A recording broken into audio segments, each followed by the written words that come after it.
സ്തുതിച്ച് പ്രാർത്ഥിക്കാം. ഹല്ലേലൂയ, ഹല്ലേലൂയ. മഹത്വം, മഹത്വം, ആരാധന, ആരാധന.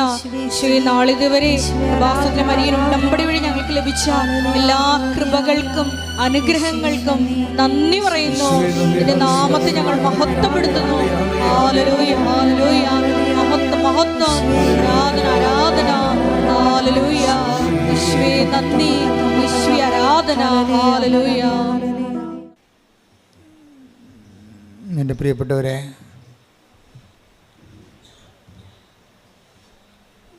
ഉടമ്പടി എപ്പോഴും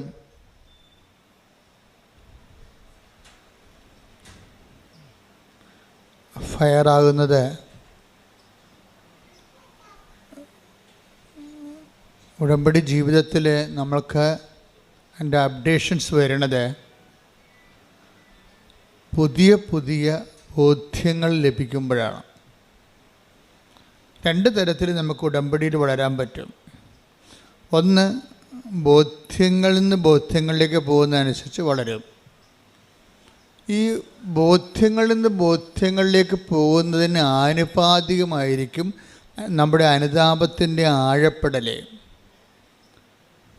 ഒരു വ്യക്തി ആധ്യാത്മികമായിട്ട് വളരുന്നതെന്ന് വെച്ചാൽ അതിൻ്റെ അർത്ഥം അദ്ദേഹത്തിൻ്റെ പെരുമാറ്റങ്ങൾ, ശീലങ്ങൾ, സ്വഭാവങ്ങൾ, അദ്ദേഹത്തിൻ്റെ സാക്ഷി ജീവിതം ഒക്കെ അടിസ്ഥാനപ്പെടുത്തിയിരിക്കുന്നത് ഈ ബോധ്യങ്ങളിലാണ്.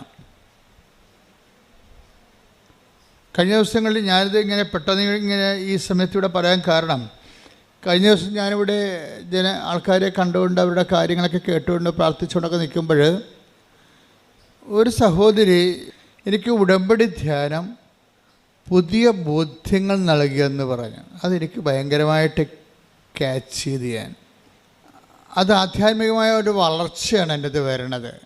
കാര്യം നമുക്കറിയാമല്ലോ, ബോധ്യം എങ്ങനെയാണ് ബോധ്യം ഉണ്ടാകണത്, അതിനെക്കുറിച്ച് നിങ്ങൾ കൃത്യമായിട്ട് മനസ്സിലാക്കണം. ഒരാൾക്ക് ബോധ്യം ഉണ്ടാകണത് എങ്ങനെയാണ്? ബോധ്യത്തിൻ്റെ ആദ്യ രൂപങ്ങൾ, പ്രാഗ്രൂപങ്ങൾ എന്താണ്? ബോധ്യത്തിൻ്റെ പ്രാഗ്രൂപം അറിവാണ്. ആദ്യം ഉണ്ടാകുന്നത്. അപ്പം നിങ്ങൾ ചെയ്യേണ്ടതെന്ന് വെച്ച് കഴിഞ്ഞാൽ ആസ് മച്ച് ആസ് പോസിബിൾ അറിവ് സമ്പാദിക്കണം ഉടമ്പടിയെക്കുറിച്ച്. അല്ലെങ്കിൽ ഉടമ്പടി കറക്റ്റാകത്തില്ല. എന്തുമാത്രം നിങ്ങൾക്ക് ഉടമ്പടിയെക്കുറിച്ച് അറിവ് സമ്പാദിക്കുന്നുവോ അതിന് ആനുപാതികമായിട്ടായിരിക്കും ബാക്കിയുള്ള സംഭവങ്ങൾ നടക്കുന്നത്. ഉടമ്പടിയെക്കുറിച്ചുള്ള അറിവ് സമ്പാദിക്കാനുള്ള സോഴ്സ് എന്ന് പറയുന്നത് ഒന്ന് അച്ഛൻ്റെ ഉടമ്പടി ധ്യാനം തന്നെയാണ്. രണ്ടാമത്തത് ജനങ്ങളുടെ സാക്ഷ്യാനുഭവങ്ങൾ. മൂന്നാമത്തത് ഉടമ്പടി ലിറ്ററേച്ചർ, ഉടമ്പടി സാഹിത്യമുണ്ട്. അച്ഛന് എഴുതിയിട്ടുള്ള പുസ്തകങ്ങളുണ്ട്. 2 പുസ്തകങ്ങൾ ഇവിടെ ഉണ്ട്. ഉടമ്പടി പദ്ധതിയും പ്രയോഗവും, പിന്നെ ഉടമ്പടി പ്രയോഗത്തിൽ. അങ്ങനെ 2 പുസ്തകങ്ങളുണ്ട്. ഒരെണ്ണം പുതിയ പുസ്തകമാണ്. അതിൻ്റെ ഹെഡിങ് പ്രത്യാശ എന്നാണ്. പക്ഷേ അതിൻ്റെ കണ്ടൻറ്റ് ഉടമ്പടിയുടെ പ്രയോഗതലങ്ങളെക്കുറിച്ചാണ് പറയണത്. അപ്പോൾ അതാണ് നമുക്ക് അറിവ് കിട്ടാനുള്ള 3 സോഴ്സ് ഇതാണ്.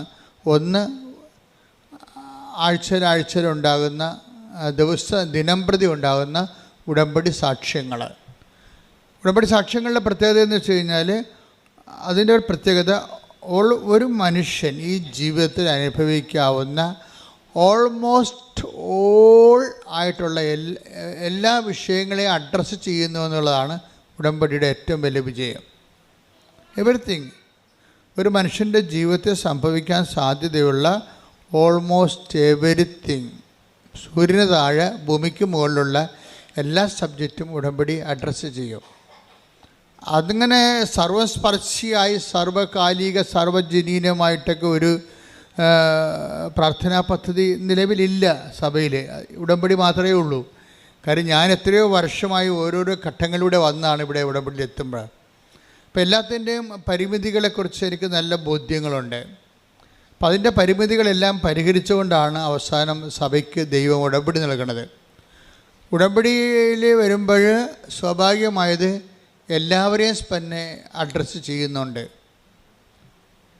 പരിശുദ്ധരെയും പാപികളെയും ക്രൈസ്തവരെയും ക്രൈസ്തവരല്ലാത്തവരെയും മനുഷ്യൻ എന്ന ഹെഡിങ്സിൽ വരുന്ന എല്ലാ ആൾക്കാരും അവരുടെ സങ്കടങ്ങൾ, അവരുടെ നിലനിൽപ്പ്, അവരുടെ ഇന്ന് അനുഭവിക്കുന്ന പ്രതിസന്ധികളിൽ നിന്നുള്ള വിടുതലും മോചനവും എല്ലാം ഉടമ്പടിയുടെ സബ്ജക്റ്റാണ്. അപ്പോൾ ഇതിൻ്റെ നമ്മൾ എന്ത് എഴുതിയിട്ടാലും, ഇപ്പോൾ അവരെഴുതിയിടുന്ന കാര്യങ്ങളൊക്കെ ഭയങ്കര രസമായിരിക്കും. ഭയങ്കര രസം. അവർ തന്നെ ആയിരിക്കും ഇതിൻ്റെ പ്രതി. ഈ ഇഷ്യൂ ഉണ്ടാക്കിയതിൻ്റെ മുഴുവൻ ആണിയെന്ന് പറയുന്നത് ആ എഴുതിയിട്ട ആൾ തന്നെ ആയിരിക്കും ചിലപ്പോൾ. പക്ഷെ ദൈവം അവരോട് കരുണ കാണിക്കും.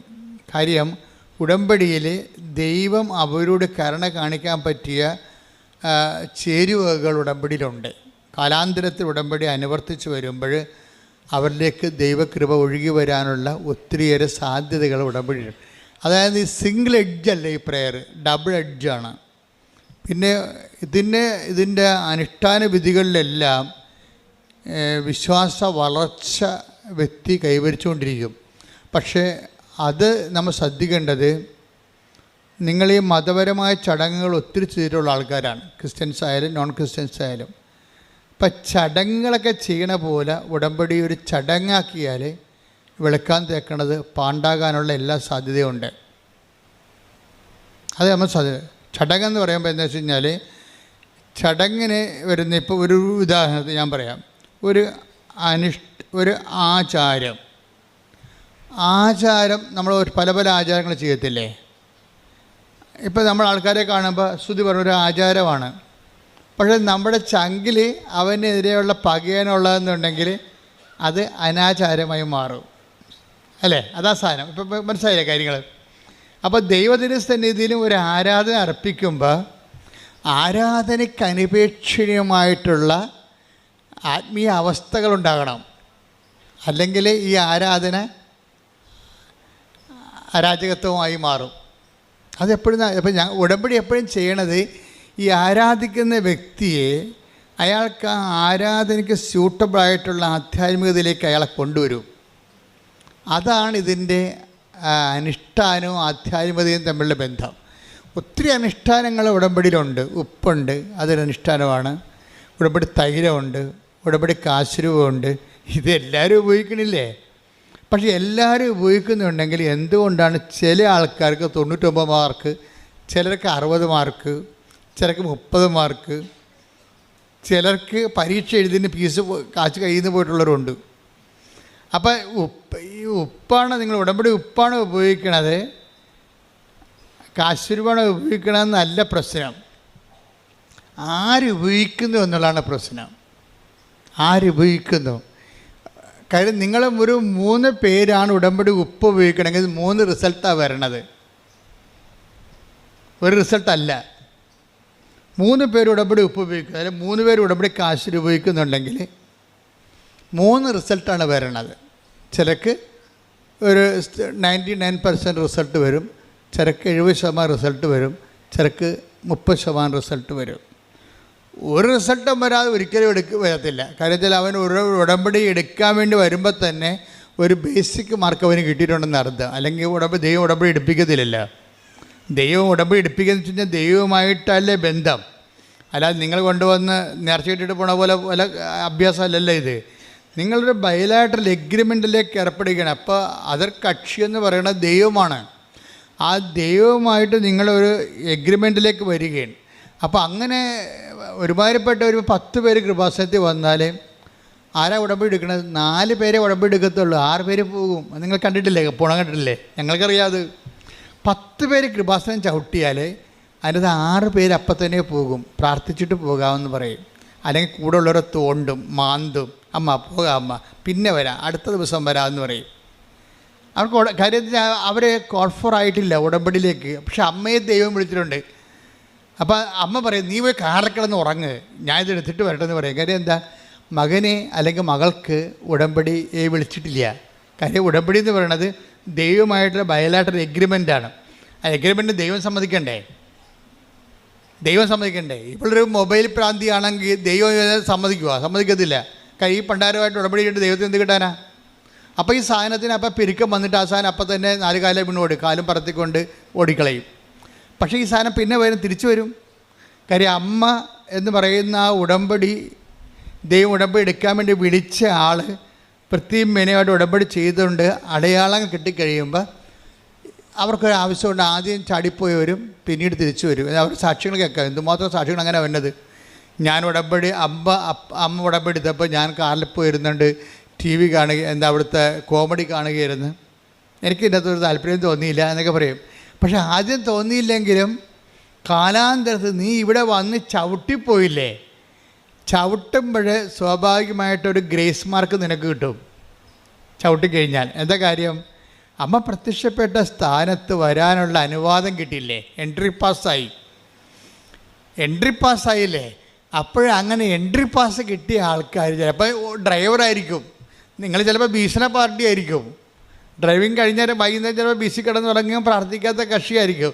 ഒരു പ്രാർത്ഥനക്കാരെ 10 പൈസ കിട്ടുന്ന കാര്യം നിങ്ങളെ കൊണ്ടുവന്ന് ആക്കിയിട്ട് എങ്ങനെ ഇവിടെ ഇരിക്കുക, എന്നാ പരിപാടി അവിടെ നടക്കണമെന്നൊക്കെ അവിടെയൊക്കെ ചുറ്റും നടന്ന് കണ്ടുവച്ചും അങ്ങനെ കുത്തിയിരിക്കുന്ന പാർട്ടി.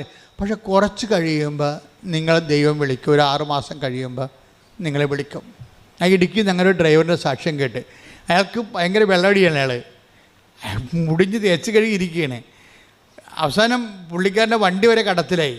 പുള്ളി ആൾക്കാരെ എന്നാലും ആൾക്കാരെ കൊണ്ടുവരേണ്ട പരിപാടിയാണ് പുള്ളിക്കുള്ളത്. അത് കഴിയുമ്പോൾ പുള്ളിക്കിടന്ന് ഇപ്പം എന്നിട്ട് ഇവരെ ഇട്ടിട്ട് സ്ക്രൂ ചെയ്യും. ചില ഡ്രൈവർമാർ കൃപയില്ലാത്തവരാണെങ്കിൽ പ്രാർത്ഥിക്കാൻ വന്നവർ എപ്പോഴും വിളിച്ചുകൊണ്ടിരിക്കും. നിങ്ങൾ ചെയ്യേണ്ടതെന്ന് വെച്ച് കഴിഞ്ഞാൽ ഉടമ്പടി ചെയ്യാൻ വരുമ്പോൾ തന്നെ നിങ്ങൾ സ്വിച്ച് ഓഫ് ചെയ്ത് കളയണം മൊബൈല്. അതാണ് ചെയ്യേണ്ടത്. കാരണം വെച്ചാൽ എടുക്കരുത്. കാര്യം ഒരിക്കലും നിങ്ങൾ ഉടമ്പടി ചെയ്യാൻ വേണ്ടി വരുന്നവരുടെ മൊബൈലിലൂടെ നിങ്ങൾക്ക് ഇത്രയും നാൾ എൻ്റെ അനുഭവത്തിൽ നോക്കുകയാണെങ്കിൽ ഒരു 60% നിങ്ങളെ ഉടമ്പടിയിൽ നിന്ന് പിന്തിരിപ്പിക്കാനുള്ള പിന്തിരിപ്പൻ ശക്തികളായിരിക്കും അതർ എൻഡിലുള്ളത്. അത് മകനായിരിക്കും. അമ്മ തിരിച്ചറിക്കാടെന്ത് ചെയ്യും? അമ്മ പോയി കിടക്കണ ആ കൃപാസനത്തിൽ, എൻ്റെ തിരിച്ചറിക്കാടെന്ത് ചെയ്യും? എടാ അവിടെ ഉണ്ടാന്ന് നോക്കടാ, തീർന്ന് നമ്മൾ ഡെസ്പായി, നമ്മുടെ വിശ്വാസ പ്രമാണം പൊട്ടിപ്പോയി അവിടെ വെച്ച് പ്രാർത്ഥിച്ചുകൊണ്ട് നിൽക്കുകയായിരുന്നു. അപ്പോഴാണ് ഈ പണ്ടാരം വിളിച്ചത്. പിശാച് വിളിപ്പിക്കുന്നതാണ് ഈ സാധനം. നമുക്ക് ഏൽപ്പിക്കത്തില്ല. തിരിച്ചേക്കാട്ടാണ് അവിടെ ഇരിപ്പുണ്ടാകുകയെ. അവനെന്നും പണ്ട് മുതൽ അവൻ്റെ കളസം വരെ നമ്മൾ 35 വയസ്സായാലും നമ്മൾ എടുത്തു കൊടുക്കണം. അത്ര ഒരു സാധനത്തിന് നിങ്ങൾ വളർത്തിക്കൊണ്ട് വന്നിരിക്കുന്നത്. നിങ്ങൾക്ക് പണിയാണത് ശരിക്കും. പിള്ളേരെ കൊണ്ട് പിള്ളേരുടെ കാര്യങ്ങൾ ആദ്യം മുതൽ ചെയ്തിച്ചില്ലെന്നുണ്ടെങ്കിൽ മരണം വരെ പണിയായിരിക്കും നമുക്ക്. ചില അമ്മമാർ അയ്യോ കൊച്ചല്ല കുഞ്ഞല്ല എന്ന് പറഞ്ഞുകൊണ്ട് അവളെ കൊച്ചല്ല കുഞ്ഞല്ല എന്ന് പറഞ്ഞുകൊണ്ട് ഒരു പരിപാടിയും ചെയ്യിക്കത്തില്ല. ഈ പണ്ടാരൊക്കെ ചെന്ന് ഡൈവേഴ്സ് ചെയ്തിട്ട് തിരിച്ചു വരും. കാര്യം കെട്ടി വിട്ട് ചെല്ലുമ്പോൾ അമ്മയമ്മ സമ്മതിക്കുക. കാര്യം ഒരു പണിയും ചെയ്യിക്കത്തില്ല. എനിക്ക് പഠിക്കണം എന്ന് പറയുമ്പോൾ അവൾക്ക് പഠിക്കട്ടെ എന്ന് അമ്മ പറയും. അവസാനം പഠിത്തം മാത്രമേ ഉള്ളൂ. സാധനം വേറെ ഒരു സാധനമില്ല, ജീവിതമായിട്ട് ബന്ധമില്ല. ഇവിടെ ഡൈവേഴ്സ് എന്ന് പറയുന്ന ആ വിഷയം ഇപ്പോൾ കൂടിയില്ലേ, അതിൻ്റെ നല്ലൊരു ശതമാനം കാര്യങ്ങൾ അമ്മമാരുടെ കയ്യിൽ തന്നെ ഇരിക്കേണ്ടത്. ഒരു സംശയമില്ല കാര്യം, ഒരു സംശയമില്ല. നിങ്ങൾ ആദ്യമേ തന്നെ അത് ശ്രദ്ധിക്കണം. അല്ലെങ്കിൽ ഇനിയുള്ള സമയം പ്രാർത്ഥിക്കാനും പിന്നെ ശാസിക്കാൻ കഴിയണം. അപ്പനും അമ്മയും ആകുമ്പോൾ ഈശോ എന്താണ് നീ ഞങ്ങളോട് ഇങ്ങനെ കാണിച്ചതെന്ന് ചോദിച്ചില്ലേ. ഏത് ഈശോയാണെന്ന് ദൈവമാണെന്ന് പറഞ്ഞിട്ടും കാര്യമില്ല. അമ്മയുടെ ഡ്യൂട്ടി ചെയ്യും. എന്താണ് ഈശോ നീ ഞങ്ങളോട് ഇങ്ങനെ ചെയ്തത്? ഞാനും നിൻ്റെ അപ്പനും കൂടി എന്തുമ്പോൾ നിന്നെ അന്വേഷിച്ചെന്ന് അറിയാമോ? അത് ശാസനയാണ്. ആ സംഭവം ശാസനയാണ്. അപ്പോൾ ദൈവപുത്രനാണെന്ന് അറിഞ്ഞാലും മാനുഷ്യമായ ഒരു ക്രമം തെറ്റിക്കഴിഞ്ഞാൽ ശാസിക്കാനുള്ള ബാധ്യത നമ്മൾക്കുണ്ട്. അത് ഏത് മക്കൾ അവളെ 2 പ്രസവിച്ചൊക്കെ 2 കുഞ്ഞുങ്ങളുണ്ടെങ്കിൽ പോലും അവളുടെ അപ്പനോട് വീട്ടുകാരോട് ചെയ്ത് ശരിയല്ല എന്നുണ്ടെങ്കിൽ ശരിയല്ലെന്ന് നിങ്ങൾ പറയണം. അപ്പോഴാണ് നിങ്ങൾ ദൈവത്തിൻ്റെ പക്ഷമാകണത്. അപ്പം ചിലപ്പോൾ മകളുടെ സ്നേഹം നിങ്ങൾക്ക് പോകുമായിരിക്കും. എൻ്റെ മക്കളെ, ഒരു കഥയുമില്ലാത്ത കാര്യമാണിത്. നമ്മൾ പലരുടെയും സ്നേഹത്തിന് പോകാതിരിക്കാൻ വേണ്ടി നിങ്ങൾ ഒത്തുതീർപ്പ് തയ്യാറാകുമ്പോൾ ഔട്ടാകണത് ദൈവമാണ്. നമുക്ക് ദൈവത്തെ മാത്രം മതിയെന്ന് ആദ്യം ഒന്ന് ചിന്തിച്ച് നോക്കിയേ. ദൈവത്തെ മാത്രം മതി, ഞാൻ ദൈവത്തിൻ്റെ കൂടെ നിൽക്കും. അതിനാൽ ബാക്കി ആർക്കും ഒരു പരിധി കഴിഞ്ഞാൽ വേറെ ആർക്കും വാല്യൂ ഇല്ല. അങ്ങനെ നീ ചിന്തിച്ചു കഴിഞ്ഞാൽ ഏത് മകളായാലും ശരി. ഇപ്പം നിങ്ങൾ വിചാരിക്കുന്നത് എന്താണ്? അയ്യോ നമുക്ക് ഇനി കഞ്ഞി കിട്ടണമെങ്കിൽ മകൾ തന്നെ പോകണ്ടേ ഇംഗ്ലണ്ടിൽ. അപ്പൻ്റെ കാര്യം കണക്കാണ്. ഇനി മകളല്ല ഇനി നമ്മളെ സഹായിക്കേണ്ടത്, മകനല്ലേ സഹായിക്കേണ്ടത്. മകനെ ഇപ്പോൾ കല്യാണം കഴിച്ച് പിന്നെ അവൾ കല്യാണം കഴിച്ച മകൻ പറയണത് മാത്രമേ മകൾ പറഞ്ഞാൽ മാത്രമേ അവൻ കേൾക്കത്തുള്ളൂ. മകൻ്റെ കാര്യത്തിൽ തീരുമാനമായി, അവൻ പോയി, ഇനി എൻ്റെ മകളല്ലേ ഉള്ളു, ഇനി എൻ്റെ മകളല്ലേ ഉള്ളെന്ന് പറഞ്ഞ് പല അമ്മമാരും സ്കാൻ ചെയ്ത് നോക്കിയാൽ ദൈവത്തെക്കാൾ ഉപരി ജോലിയുള്ള മക്കളെ സ്നേഹിക്കുന്ന അമ്മമാരുണ്ട്. ഇവിടെ ഉടമ്പടി ക്രാക്ക് ആകത്തില്ല. കാരണം ദൈവത്തിനറിയാം ഒരു വിഷയം വന്നു കഴിഞ്ഞാൽ ജോലിയുള്ള 10 പൈസ വരുമാനമുള്ള മകൾ പറയണതായിരിക്കും നിങ്ങൾ കേൾക്കണത് ദൈവത്തിൻ്റെതല്ലെന്ന്. അത് ദൈവത്തിനറിയാമത്. അതുകൊണ്ടാണ് നമ്മൾ സ്റ്റേണായിട്ട്, ഇതാണ് ഉടമ്പടി ആധ്യാത്മികത എന്ന് പറയുന്നത്. നിങ്ങളുമായിട്ടൊരു ഉടമ്പടി ചെയ്യുമ്പോൾ നിലപാടിലും നയങ്ങളിലും സമീപനങ്ങളിലും ഒക്കെ നിങ്ങൾ ഏകപക്ഷീയമായി ദൈവത്തിൻ്റെ കൂടെ ആയിരിക്കണം. എന്നാൽ ഇത് പെട്ടെന്ന് ഫയറാകും, പിന്നെ അതില്ല നിത്യത വരെ ഫയറാകും. പ്രാർത്ഥിക്കുക, കർത്താവായ ദൈവമേ, ഒരു പ്രശ്നത്തിൻ്റെ മുഖത്ത് 100% ഒത്തുതീർപ്പിന് വിധേയമല്ലാതെ ദൈവത്തിന്റെ പക്ഷം ചേർന്ന് നിൽക്കാൻ ആവശ്യമായ ആധ്യാത്മിക അടിത്തറയാൽ എന്നെ ബലപ്പെടുത്തണമേ.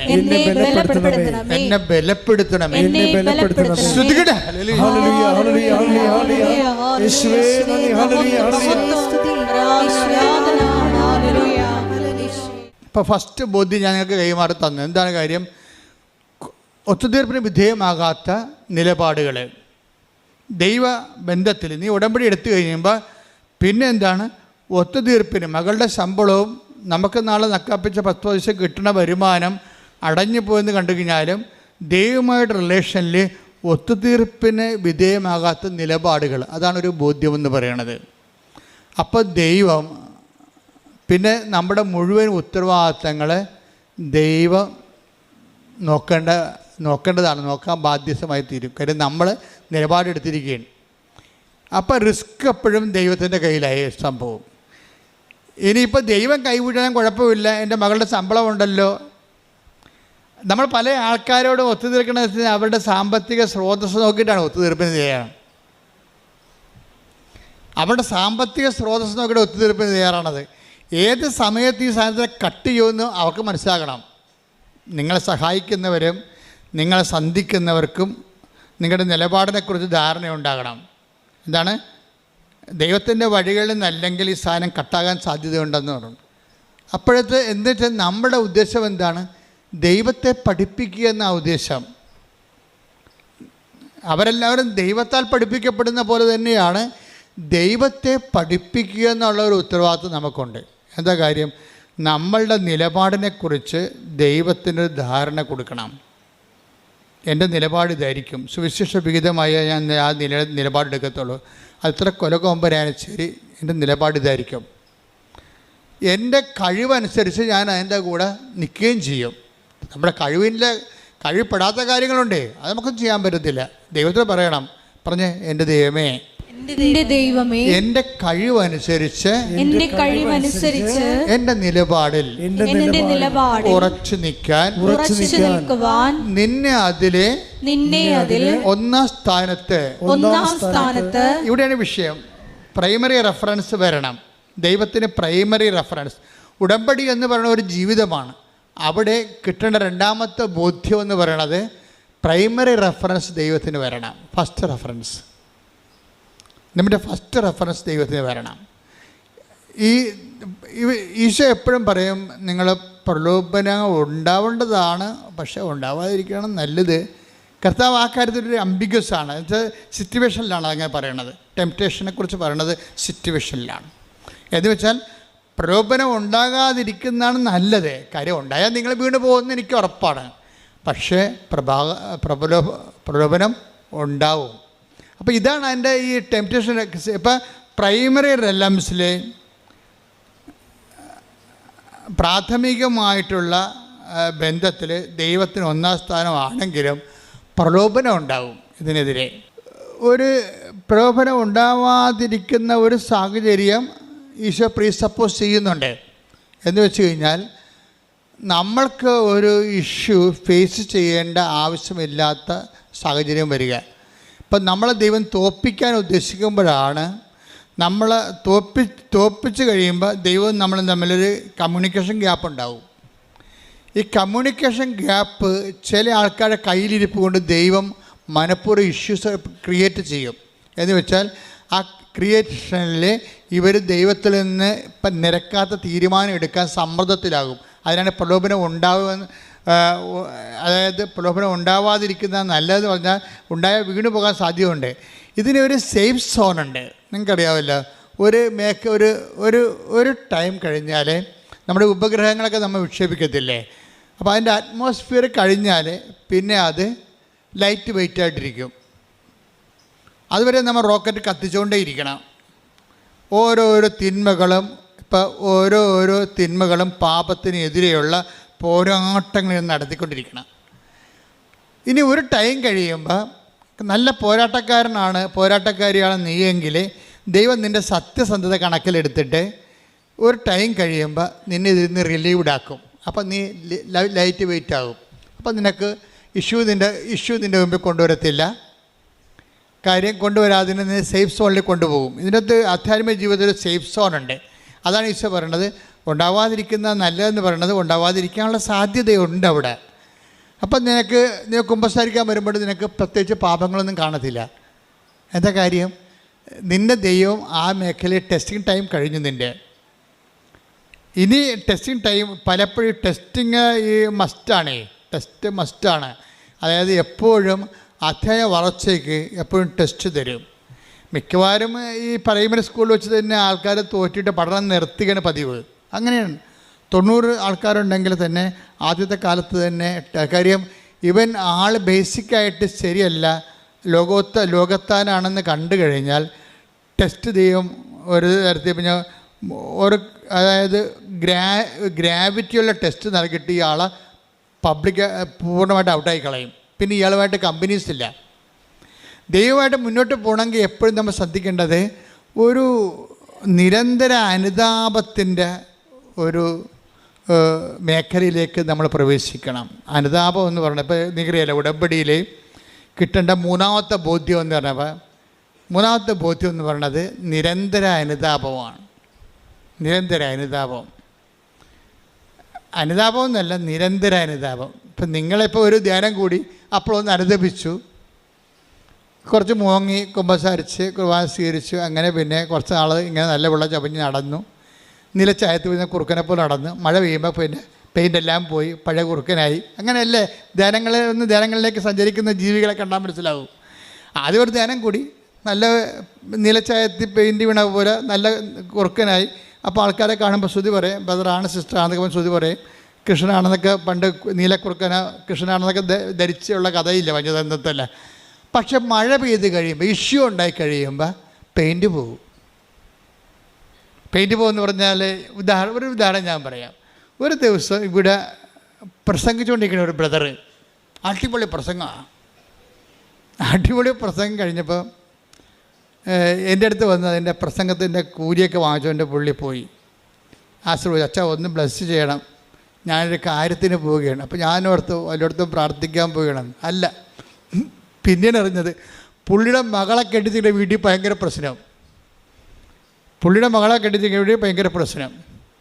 എന്ന് വെച്ച് കഴിഞ്ഞാൽ അവൾക്ക് കൊടുക്കാമെന്ന് പറഞ്ഞ കാശ് മുഴുവൻ കൊടുത്തിട്ടില്ല. ഈ ബ്രദർ കൊടുത്തിട്ടില്ല. കൊടുക്കാതിരുന്നതിൻ്റെ കാരണം വെച്ച് കഴിഞ്ഞാൽ ഇത് വെച്ചുകൊണ്ട് തന്നെ പൈസ പറഞ്ഞ് ചേർത്ത ഷെയർ എല്ലാം കൊടുക്കാതെ വിടുന്നതിൻ്റെ ഉദ്ദേശം ഇവിടെ ഉള്ളിലൊരു രഹസ്യ അജണ്ട ഉണ്ട്. കാര്യം കുറച്ച് കഴിയുമ്പോൾ ഇവൾ പ്രസവിക്കാൻ വേണ്ടി വരുമ്പോൾ അപ്പോൾ കാശ് വേണ്ടേ?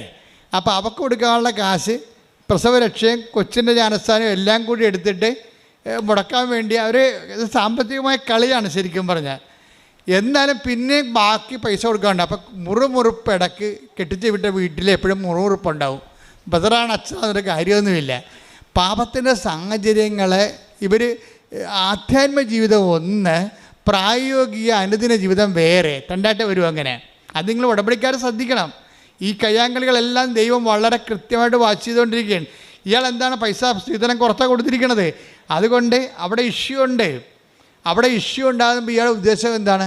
കുറച്ച് കഴിയുമ്പോൾ ഒന്ന് പ്രസവിച്ച് കഴിയുമ്പോൾ നാട്ടുകാരുടെ മുമ്പിൽ പ്രസവിച്ച് കൊച്ചിനെ കെട്ടിച്ചില്ലെന്ന് ചോദിച്ചാൽ വായടച്ച് കെട്ടിച്ച് അവൾ പ്രസവിച്ചില്ലേ, പ്രസവിച്ച് തീർന്ന്. അപ്പോൾ അപ്പനും അമ്മയും കൂടി തന്ത്രപൂർവ്വം മകളെ കെട്ടിക്കുകയും ചെയ്യും, മകളെ പ്രസവിപ്പിക്കുകയും ചെയ്യും, നാട്ടുകാരുടെ മുമ്പിൽ നല്ല പിള്ള ചവയും ചെയ്യും. എന്നിട്ട് ആ പൈസ മൊത്തം അവിടെ കൊടുത്തിട്ടില്ല. അത് കാരണം അവിടുന്ന് ഇഷ്യൂ എന്തിനാണ് കൊടുക്കാത്തതിൻ്റെ കാരണം എന്താണ്? ഇന്നലെ നാളെ ഇടിയുണ്ടാക്കി അവളെ ഇവിടെ തള്ളി പുറത്താക്കുമെന്നറിയാം. തള്ളി പുറത്താക്കാനാണ് അവർ ആഗ്രഹിക്കണത്. എന്തിനാണ്? ഇവിടെ കൊണ്ടുവന്ന് എടുത്തിട്ട് വേല എടുപ്പിച്ച് തിന്നണം. അതാ പ്രശ്നം. അപ്പോൾ ഈ ആൾക്കാർ ഉടമ്പടി എടുത്തുള്ള അവസ്ഥ എന്തായിരിക്കും? ഇത് ഒറ്റടക്കം പോകത്തില്ല. ഞാനുള്ള കാര്യം പറയുകയാണ്. അപ്പം മനസ്സിൽ എന്താണ്? അതുകൊണ്ടാണ് ഈശോ ചോദിക്കുന്നത്, വാട്ട് സ്പിരിറ്റ് ലീഡ്സ് യു. ഉടമ്പടി അഡ്രസ്സ് ചെയ്യണ പാപത്തെ അല്ല, ഉടമ്പടി അഡ്രസ്സ് ചെയ്യണത് അനുതാപത്തെയാണ്. അനുതാപം ബേസിക്കായിട്ട് അനുദിന അപ്പവും നിത്യജീവനുമായിട്ട് ബന്ധപ്പെട്ടതാണ്. അനുതാപം എന്ന് പറയുമ്പോൾ നിങ്ങൾ ഈ ഭൂമിയിൽ അനുതപിച്ച് ദൈവത്തിന് എന്ത് കിട്ടാനാണ്? അനുതാപത്തിന് എപ്പോഴും ഒരു ഇറ്റേണൽ ലൈഫായിട്ടൊരു കണക്ഷനുണ്ട് അനുതാപത്തിന്. അനുതാപം ആവശ്യമുള്ള ആൾക്കാരെക്കുറിച്ച് എന്തിനാണ് ഈശോ അങ്ങനെ പറയണത്? അപ്പോൾ എന്തിനാണ് അനുദപിക്കണത്? ശരിക്കും പറഞ്ഞാൽ അനുദപിക്കണത് നിത്യജീവനിലേക്കുള്ള യാത്രയുടെ ഒരു പ്രീ റെക്വിസിറ്റായിട്ടാണ് റിപ്പൻഡൻസ് വരണത്. എന്ന് വെച്ച് കഴിഞ്ഞാൽ നമുക്ക് നിത്യജീവനിലേക്കുള്ള ദൈവത്തിലേക്കുള്ള യാത്രയുടെ ഒരു മുൻ ആവശ്യമായിട്ടാണ് അനുതാപം. അല്ലാതെ നിങ്ങൾക്ക് IELTS പാസ്സാകാനല്ല അനുതാപം. ഇവിടെ പല ആൾക്കാരും അനുദപിക്കുന്നുണ്ടേ. അപ്പോൾ അത് പാകിസ്ഥാൻ്റെ വെടിനിർത്തൽ പോലെ ആകുമെന്നേ ഉള്ളൂ. എന്ന് വെച്ചാൽ തൽക്കാലം ഒരു സംഭവം വീട് വെച്ചു, അനുതാപം തീർന്നു, പിന്നെ പഴയ പണ്ടാരമായി മാറും. ആ വീട്ടിൽ ഒരുമാതിരിപ്പെട്ട ആരും കിടത്തി പുറപ്പിക്കത്തില്ല. പണ്ട് വിരുന്നുകാരെങ്കിലും വരുമായിരുന്നു. വീട്ടുകാർ ചിലപ്പോൾ അവരുടെ കുടുംബത്തിലുള്ളവർ തന്നെ ഇത്തിരി പൈസ കുറവ് ആൾക്കാരില്ലേ. പണ്ട് ഇവരെല്ലാം കൂടി ഒരുമിച്ച് നിന്നൊക്കെ ജീവിച്ചൊക്കെ ഒരുമിച്ച് മുറി കിടന്ന് ഉറങ്ങിയതാണ്. ഇപ്പോൾ ഇവർക്ക് കൊട്ടാരം പോലെ ഒരു 5-8 മുറി വീട് വെച്ചിരിക്കുകയാണ്. ഇപ്പോഴെന്താണ്? അവിടെ സ്റ്റാറ്റസ് ചേഞ്ച് ചെയ്ത് ഇപ്പം അതിനേക്കാൾ താഴ്ന്ന നിലവാരത്തിൽ ജീവിക്കുന്നവർക്ക് ഇവർക്ക് പുച്ഛമാണ്. എന്നിട്ട് ഈ പണ്ടാര ഉടമ്പടിയാണെന്ന് പറഞ്ഞ് സാക്ഷ്യം പറഞ്ഞ് നടക്കുകയാണ്. ഇതാണ് പ്രശ്നം. ഈ നിലപാടത്തിലൊരു പ്രശ്നമുണ്ട്. നിങ്ങളിപ്പോൾ ഉടമ്പടി എടുത്തു, നിങ്ങൾക്ക് ഭവനം പഴിച്ചു. ആ ഭവനത്തിൽ പണ്ട് കയറ്റിയവരെ നിങ്ങളിപ്പോൾ കയറ്റണില്ല. ആ ഭവനത്തിൻ്റെ അപ്പൂപ്പൻ്റെ അവസ്ഥ എന്താണ്? ചാർത്തിലേക്ക് കൊണ്ടേ ഇട്ടിരിക്കുകയാണ്. ഞങ്ങൾക്ക് ഉടുക്കത്തെ കൊടുക്കാനൊക്കെ ചെല്ലുമ്പോൾ ഞരങ്ങിയും മുളിയും ആ പാവപ്പെട്ടവൻ ചാർത്തിൽ കിടക്കണം കാണാം. അടുക്കള ഇപ്പുറത്ത്, ചാർത്ത് പുറകിൽ. അവിടെ കട്ടിൽ വിട്ട് അങ്ങനെ തൂറിയും മുള്ളിയും കിടക്കും, മണവുമായിരിക്കും. അച്ഛൻ മനന്ന് കേൾക്കുമ്പോൾ ഈ അച്ഛൻ എന്താ ഇപ്പം കെട്ടിയെടുത്ത് കണ്ട് വരുന്നത്? വല്ല കാര്യമുണ്ട്? ഇയാൾക്ക് നന്നാകാൻ പോകണം. ഇപ്പം കുർബാന കൊടുത്തുമ്പോൾ കുത്തി വായി കയറ്റുമ്പോൾ ഇയാൾക്ക് എന്തൊക്കെ സംഭവിക്കാൻ പോകണം? ഇയാളെ കയ്യിൽ പെരുക്ക്. അപ്പോൾ ഇവൾ മരുമകളെ സംബന്ധിച്ച് മക്കളുടെ കാര്യത്തിൽ ഈ അപ്പനെ നോക്കത്തില്ല. അപ്പനെ നോക്കാതിരുന്നതിൽ അപ്പനെ കുളിപ്പിക്കത്ത് പോലും ഇല്ല. ഇനിയിപ്പോൾ വേറെ ആരെങ്കിലും വന്ന് കുളിപ്പിച്ചാൽ അത്രയും നല്ലതാണെന്ന് പറഞ്ഞാൽ അവൾ നടക്കണത്. ഈ ഉടമ്പടിയുടെ പിന്നിലൊരു ആധ്യാത്മികതയുണ്ട്. ദൈവം ശോധന ചെയ്യുന്നൊരു ആധ്യാത്മികതയുണ്ട്, നിരീക്ഷിക്കുന്ന ആത്മീയത. അപ്പോൾ എന്തിനാണെന്നറിയാമോ? നിങ്ങൾക്ക് I am not satisfied with your covenant relations. നിങ്ങളുടെ ഉടമ്പടി റിലേഷൻസിൽ നിങ്ങൾ വരെ വെടിക്കെട്ട് സാക്ഷ്യം പറയും, ഞാൻ പക്ഷേ സാറ്റിസ്ഫൈഡ് അല്ല. കാര്യം ഉടമ്പടി എന്ന് പറഞ്ഞാൽ പക്ക അതായത് നിങ്ങൾക്കറിയാമല്ലോ, ആറ്റം ബോംബ് ഹിരോഷിമയിൽ ഇട്ട സാധനം കൊണ്ട് തന്നെയാണ്, ആ അറ്റോമിക് പവർ കൊണ്ട് തന്നെയാണ് നമ്മൾ കപ്പൽ ഓടിക്കുന്നത്, പോസിറ്റീവായിട്ടുള്ള കാര്യങ്ങൾക്ക് വേണ്ടി ഉപയോഗിക്കുന്നത്. അറ്റോമിക് എനർജി എന്ന് പറഞ്ഞാൽ ഭയങ്കര എനർജിയാണ്. ആൾ നശിപ്പിക്കാനും പറ്റും, അതേസമയം തന്നെ വികസനത്തിന് ഉപയോഗിക്കാൻ പറ്റിയ സംഭവമാണ്. അപ്പോൾ ഇതേ സമയം തന്നെ ഉടമ്പടി എന്ന് പറയുന്ന സംഭവം അനാദികാലം മുതലേ നിലനിൽക്കുന്ന ഒരു യുണീക്ക് ഫോർമാറ്റാണ്. അപ്പം അതിലേക്ക് വരുമ്പോൾ മനസ്സും ശരീരവും തേച്ച് കഴുകി വൃത്തിയായി ദൈവവുമായിട്ട് ഞാനൊരു എഗ്രിമെൻറ്റിൽ ഏർപ്പെടുകയാണ്. എന്നിട്ട് ഇതൊരു ഉടമ്പടി എന്ന് പറയുന്നത് ഒരു തീരാത്ത ബോധമാണ് എല്ലാ ദിവസവും. അതുകൊണ്ട് ഞങ്ങൾക്ക് ഉടമ്പടിക്ക് ആശീർവാദം തരണത് 20 രൂപ വരെയാണ് ആ ഉടമ്പടിക്ക് ആശീർവാദത്തിന്. വീണ്ടും നിങ്ങൾക്ക് പുതുക്കുമ്പോൾ ഞങ്ങൾക്ക് ആശീർവാദം ഫ്രീ ആയിട്ട് തരണത്. എന്താ കാര്യം? അതിന് വിലമതിക്കാൻ പറ്റത്തില്ല. അതുകൊണ്ടാണ് ആ ഉടമ്പടിക്ക് ആശീർവാദം ഉപയോഗിക്കുന്നവർക്കറിയാം അതിൻ്റെ അകത്തൊരു സത്യസന്ധമായ ഒരു ഉടമ്പടി ആളാണ് അതിൻ്റെ അകത്ത് വിശ്വപ്രമാണം ചെയ്ത് അത് ഉപയോഗിക്കണമെന്നുണ്ടെങ്കിൽ അപ്പോൾ അവർക്ക് ദൈവത്തിൻ്റെ പ്രസൻസ് ഫീൽ ചെയ്യും. അത്രയും വലിയ സംഭവമാണ്. അതുകൊണ്ടാണ് പണ്ടൊക്കെ ഞങ്ങൾ പറയും, നിങ്ങൾ ചെപ്പിലിട്ട് സൂക്ഷിക്കണേ. അപ്പോൾ ചിലർ കഴുത്തേക്ക് കെട്ടിക്കൊണ്ട് നടക്കുമ്പോൾ ഞാൻ ചോദിക്കും, നിങ്ങൾ ഈ കഴുത്തേക്ക് കെട്ടിക്കൊണ്ട് നടക്കണേ എന്തിനാണെന്ന്. അപ്പോൾ അപ്പനോട് ചോദിക്കുമ്പോൾ അപ്പം പറയും, അച്ഛാ എനിക്ക് ഹാർട്ടിൻ്റെ അസുഖമാണ്. അപ്പോൾ ഉടമ്പടിക്ക് ആശുപത്രി എൻ്റെ നെഞ്ചത്ത് കിടക്കുമല്ലോ. ഞാൻ ഓക്കെ, അത് ധരിച്ച് ഓക്കെ എന്നൊക്കെ ഒന്നും പറയാൻ കറക്റ്റാണ്. അദ്ദേഹത്തിന് ചിലപ്പോൾ അതുകൊണ്ടായിരിക്കും രക്ഷപ്പെടുത്തുന്നത്. പക്ഷേ എന്നാലും ഇത് നഷ്ടപ്പെട്ടാൽ ഞങ്ങൾ തിരിച്ചറിയത്തില്ല. നിങ്ങളുടെ കയ്യിൽ തന്നെ കഷ്ണങ്ങൾ ഉണ്ടെങ്കിൽ ഞങ്ങളത് റീഫണ്ട് ചെയ്യും, പുതിയത് തരും. എന്താ കാര്യം? ഉടമ്പടി റിലേഷനാണ്, നിത്യബോധമാണത്. ഉടമ്പടി ദൈവവുമായിട്ട് നിങ്ങളുടെ അടുത്ത ഉടമ്പടിയിൽ നിത്യബോധമാണ്. അപ്പം അതുകൊണ്ട് തന്നെ എൻ്റെ സഹോദരങ്ങളെ, ഈ ഉടമ്പടിയുടെ ഇത്രയും നാളുള്ള സാക്ഷ്യങ്ങൾ നിങ്ങൾ കേൾക്കണം. സാക്ഷ്യങ്ങൾ കേൾക്കുമ്പോൾ നിങ്ങൾക്ക് മനസ്സിലാകും. ഇപ്പം തന്നെ ഉദാഹരണത്തിന് ഇന്നലെ ബീന വിജയൻ ഒരു സാക്ഷ്യം പറഞ്ഞു. ബീന വിജയൻ്റെ സാക്ഷ്യം എന്ന് പറയുന്നത് നിങ്ങൾ കേൾക്കേണ്ടതാണ്. അത് നമ്മളത് ഇന്ന് അപ്പ് ചെയ്യും. ബീന വിജയൻ എന്താണ് നമ്മൾ അത്ഭുതപ്പെടുത്തുന്ന വിഷയം എന്ന് പറയുന്നത്, ബീന വിജയൻ ബേസിക്കലി നേഴ്സാണ്. അവർ നേഴ്സാണ്. പക്ഷെ ഇപ്പോൾ കല്യാണം കഴിച്ചു, 2 കുഞ്ഞുങ്ങളൊക്കെ ആയി.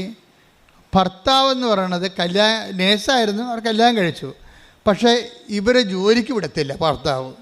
അതാണ് അവരുടെ പ്രശ്നം. പോരെ, ബീന വിജയനെ ജോലിക്ക് വിടത്തില്ല.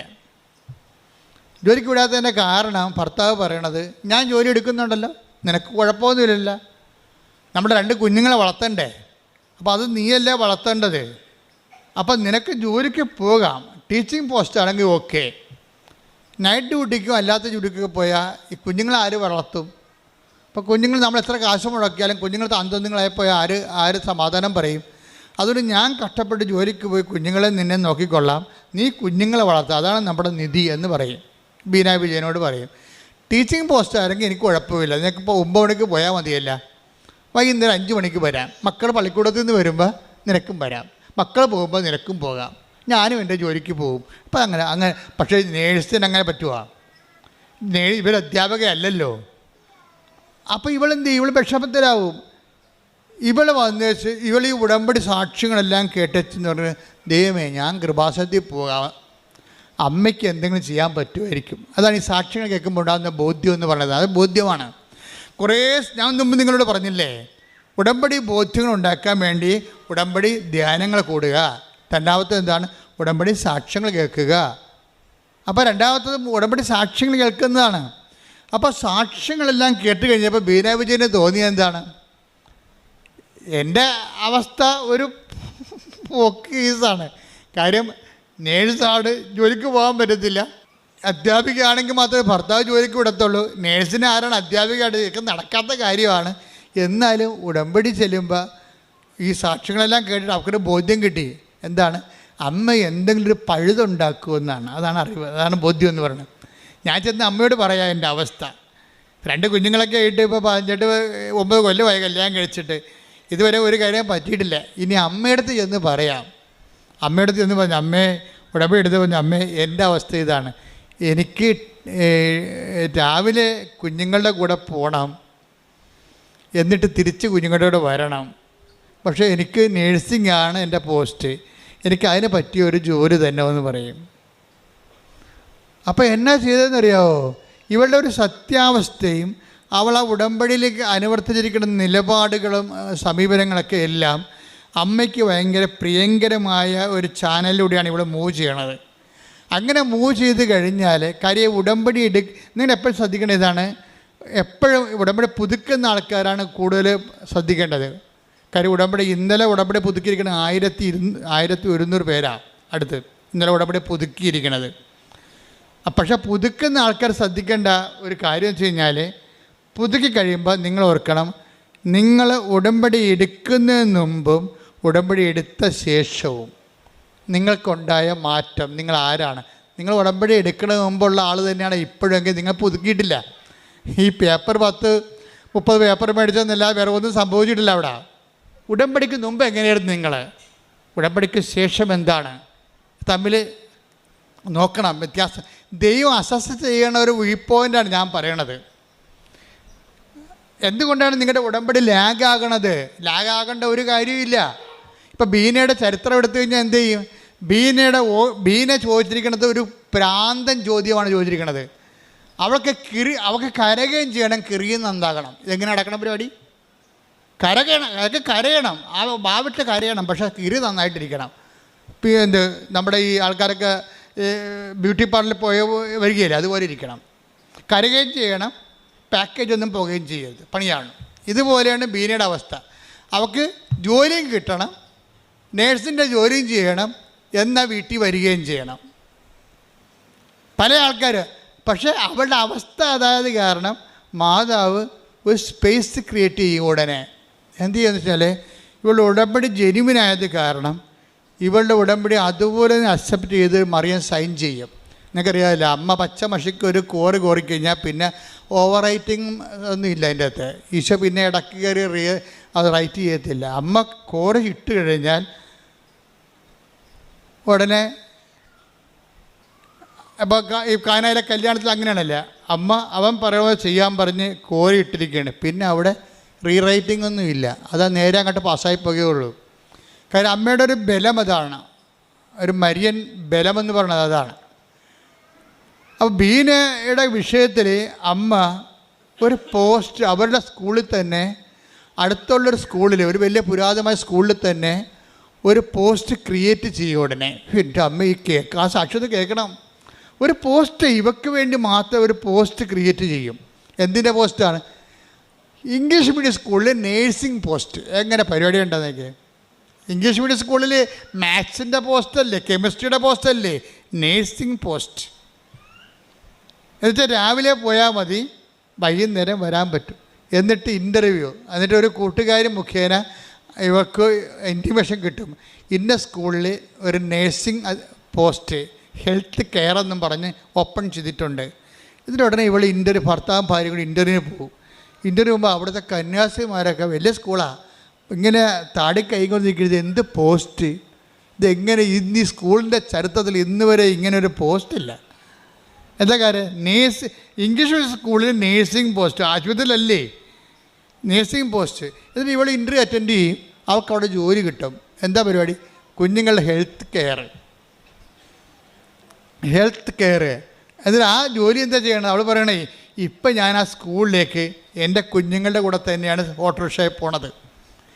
അധ്യാപികയായിട്ട് പോകുകയല്ല, നേഴ്സിംഗ് ജോലി ചെയ്യാൻ സ്കൂളിൽ പോവുകയാണ്. ഇവരെന്താണ് ഉടമ്പടി പറഞ്ഞത് അണുവിട തെറ്റാതെ കൃത്രിമമായിട്ട് ഒരു സ്കൂളിൽ ഒരു സ്പേസ്, ഒരു പോസ്റ്റ് സൃഷ്ടിച്ചിട്ട് അവിടെ തന്നെ ഇവളെ അഡ്മിറ്റ് ചെയ്തിരിക്കുകയാണ്. എന്നിട്ട് വൈകുന്നേരം ആകുമ്പോൾ ആ കുഞ്ഞുമായിട്ട് അവർ സ്കൂളിൽ നിന്ന് വരും. ഇതാണ് സാക്ഷ്യം, ഇതാണ് ഉടമ്പടി റേഞ്ച് എന്ന് പറയണത്. നിനക്ക് വേണ്ടി മാത്രം. അത് എന്നുവെച്ചാൽ ദൈവത്തിന് പണ്ട് മുതലേ ഉള്ള ഒരു നിലപാടാണത്. നീ ഉത്തമയാണെന്ന് കണ്ടാൽ നിനക്ക് വേണ്ടി ജനതകളെ, യെശയ്യാ 43:4, നീ എനിക്ക് വിലപ്പെട്ടവനും പ്രിയപ്പെട്ടവനും ബഹുമാന്യനും പ്രിയങ്കരനും ആയതുകൊണ്ട് നിനക്ക് പകരമായി മനുഷ്യരെയും നിന്റെ ജീവന് പകരമായി ജനതകളെയും ഞാൻ നൽകുന്നു. അപ്പം ദൈവത്തിന് പ്രിയങ്കരമായി നോക്കണം. ഉടമ്പടി പോലെ സത്യസന്ധമായ ഉടമ്പടി ഇൻവെസ്റ്റ്മെൻറ്റിലൂടെ നമുക്ക് ദൈവത്തിന് പ്രിയങ്കരമായി മാറ്റുന്നതിനേക്കാൾ വലിയ ഒരു പ്രാർത്ഥനാ രൂപമില്ല. ഇവിടെ എന്താ? ഒന്നിന് വായിച്ചേ യെശയ്യാ 43:4 ഏറ്റു പറയുക. നീ എനിക്ക് വിലപ്പെട്ടവനും ബഹുമാന്യനും പ്രിയങ്കരനും ആയതുകൊണ്ട് നിനക്ക് പകരമായി മനുഷ്യരെയും നിന്റെ ജീവന് പകരമായി ജനതകളെയും ഞാൻ നൽകുന്നു.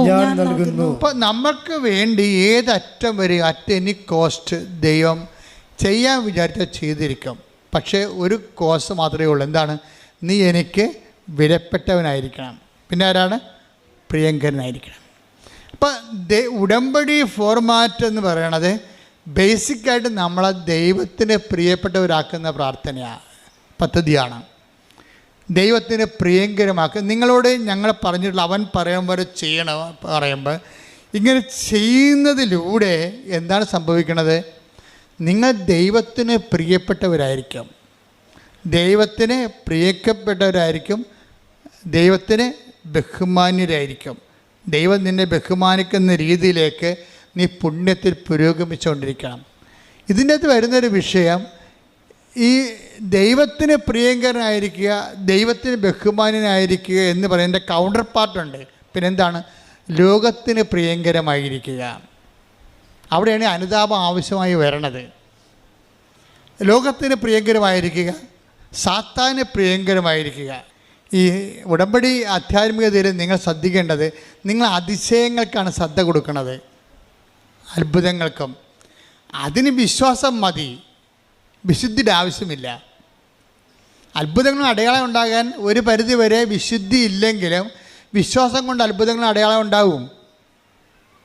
അത്ഭുതങ്ങൾ അടയാളം അനുഭവിച്ച് സാക്ഷ്യം പറയുന്ന ആൾക്കാർ വിശുദ്ധരാണോ അല്ലേ എന്നുള്ളത് നിങ്ങൾക്കറിയാമല്ലോ. പക്ഷെ അവിടെ അത്ഭുതം അനുഭവിക്കുന്നവർ വിശുദ്ധരുമാണ് ചിലർ. എന്താ കാര്യം? അവർക്ക് സ്നേഹത്തിൻ്റെ കണ്ടൻ്റ് ഉണ്ട്. അതുകൊണ്ടാണ് വിശ്വാസത്തെ ദൈവം തള്ളിപ്പറയണത്. വിശ്വാസത്തെ ദൈവം ഉയർത്തിപ്പിടിക്കുന്ന ദൈവം തന്നെ ചില ഘട്ടങ്ങളിൽ വിശ്വാസത്തെ തള്ളിപ്പറയും. നമ്മൾ പറയും വിശ്വാസമാണ് എല്ലാം എന്ന് പറഞ്ഞാൽ ദൈവം പറയും വിശ്വാസമല്ല എല്ലാം. അതറിയണമെങ്കിലേ 1 കൊരിന്ത്യർ 13:2 എനിക്ക് പ്രവചനവരം ഉണ്ടായിരിക്കുകയും എനിക്ക് പ്രവചനവരം ഉണ്ടായിരിക്കുകയും സകല രഹസ്യങ്ങളും ഞാൻ ഗ്രഹിക്കുകയും ചെയ്താലും സകല വിജ്ഞാനവും മലകളെ മാറ്റാൻ തക്ക വിശ്വാസവും എനിക്കുണ്ടായാലും സ്നേഹമില്ലെങ്കിൽ ഞാനൊന്നുമല്ല. അതിശയങ്ങളൊക്കെ നടക്കും, ഒന്നുമല്ലെന്ന്. അതിശയം അത്ഭുതമൊക്കെ നടക്കും. കല്യാണം നടക്കും, ജോലി കിട്ടും, PR കിട്ടും, പെൻഷൻ കിട്ടും, വസ്തു വിൽക്കും, ജെട്ടിനോട് മാറും, എല്ലാം നടക്കും. പക്ഷെ ഒന്നുമല്ലെന്ന്. ഈ അതിശയങ്ങളൊക്കെ നടത്തിയാലും ആളിന് ദൈവത്തിന് മുമ്പിൽ വിലയൊന്നുമില്ല. അതെന്താ കാര്യം? ഈ 1 കൊരിന്ത്യർ 13:2 ഒന്ന് വായിച്ചേ. എനിക്ക് പ്രവചനവരം ഉണ്ടായിരിക്കുകയും സകല രഹസ്യങ്ങളും ഞാൻ ഗ്രഹിക്കുകയും ചെയ്താലും സകല വിജ്ഞാനവും മലകളെ മാറ്റാൻ തക്ക വിശ്വാസവും എനിക്കുണ്ടായാലും സ്നേഹമില്ലെങ്കിൽ ഞാനൊന്നുമല്ല. അപ്പൊ ഈ ഒന്നുമല്ലാത്ത അവസ്ഥ ബിഗ് സീറോ ആയിട്ടിരിക്കും. വിശ്വാസമല്ല എല്ലാം. ഈ വിശ്വാസത്തിൽ എന്തെല്ലാം അത്ഭുതങ്ങൾ നടത്തിയാലും ശരി, നിങ്ങൾ നാളെ കോടീശ്വരനായാലും ശരി, ദൈവത്തിൻ്റെ മുമ്പിൽ നിങ്ങൾ ബിഗ് സീറോയായി മാറും. അതുകൊണ്ടാണ് കർത്താവ് പറയണത്, കർത്താവേ ഞങ്ങളുടെ തിരുവീഥികളിൽ നീ അത്ഭുതങ്ങൾ ചെയ്തിട്ടുണ്ട്, രോഗികളെ ശുശ്രൂഷിച്ചിട്ടുണ്ട്, മരിച്ചവരെ ഉയർപ്പിച്ചിട്ടുണ്ട് എന്നൊക്കെ പറയുമ്പോഴേ കർത്താവിൻ്റെ അത്ഭുതങ്ങളുടെ ദിക്സാക്ഷികളായി കഴിഞ്ഞിട്ടും പറയും ഐ ഡോണ്ട് നോ യു, എനിക്ക് നിങ്ങളെ അറിയത്തില്ല. Take the word of God. ശ്രദ്ധിക്കട്ടെ. ഹല്ലേലൂയ ഹല്ലേലൂയ ഹല്ലേലൂയ ഹല്ലേലൂയ ഹല്ലേലൂയ. യേശുവേ നന്ദി. ഹല്ലേലൂയ ഹല്ലേലൂയ ഹല്ലേലൂയ. യേശുവേ ആരാധന ആരാധന ആരാധന. മത്തായി 7:21 മുതൽ 23 വരെയുള്ള തിരുവചനങ്ങൾ. മത്തായി 7:21. കർത്താവേ കർത്താവേ എന്ന് എന്നോട് വിളിച്ചപേക്ഷിക്കുന്നവനല്ല. പറഞ്ഞേ, കർത്താവേ കർത്താവേ കർത്താവേ കർത്താവേ എന്നോട് വിളിച്ചപേക്ഷിക്കുന്നവനല്ല, എന്റെ സ്വർഗസ്ഥനായ പിതാവിന്റെ ഇഷ്ടം നിറവേറ്റുന്നവനാണ് സ്വർഗരാജ്യത്തിൽ പ്രവേശിക്കുക.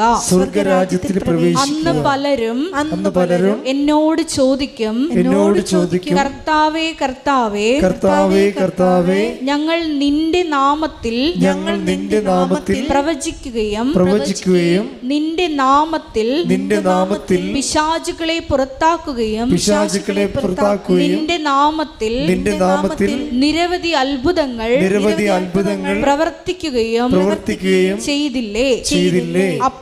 അപ്പോൾ ഞാൻ അവരോട് പറയും, നിങ്ങളെ ഞാൻ ഒരിക്കലും അറിഞ്ഞിട്ടില്ല. അനീതി പ്രവർത്തിക്കുന്നവരെ നിങ്ങൾ എന്നിൽ നിന്ന് അകന്നു പോകുവിൻ. ഇപ്പൊ നമുക്ക് മനസ്സിലാകുന്നൊരു സത്യം, ഈ അടയാളങ്ങൾ കണ്ടാലും സാക്ഷ്യം പ്രവർത്തിച്ചാലും സാക്ഷ്യങ്ങൾ ഉണ്ടായാലും നമ്മൾ ചില സമയത്ത് ദൈവതിരുസന്നിധിയിൽ ദൈവം അറിയാത്ത ആൾക്കാരായിട്ട് മാറും. കാര്യം അത്ഭുതങ്ങളും അടയാളങ്ങളും ആധ്യാത്മികതയുടെ ഭാഗമല്ല. ശരിക്കും ആധ്യാത്മികതയുടെ ഒരു വരാൻ പോകുന്ന ദൈവത്തിൻ്റെ സ്നേഹത്തിൻ്റെ ഒരു അടയാളമായിട്ട് വരും.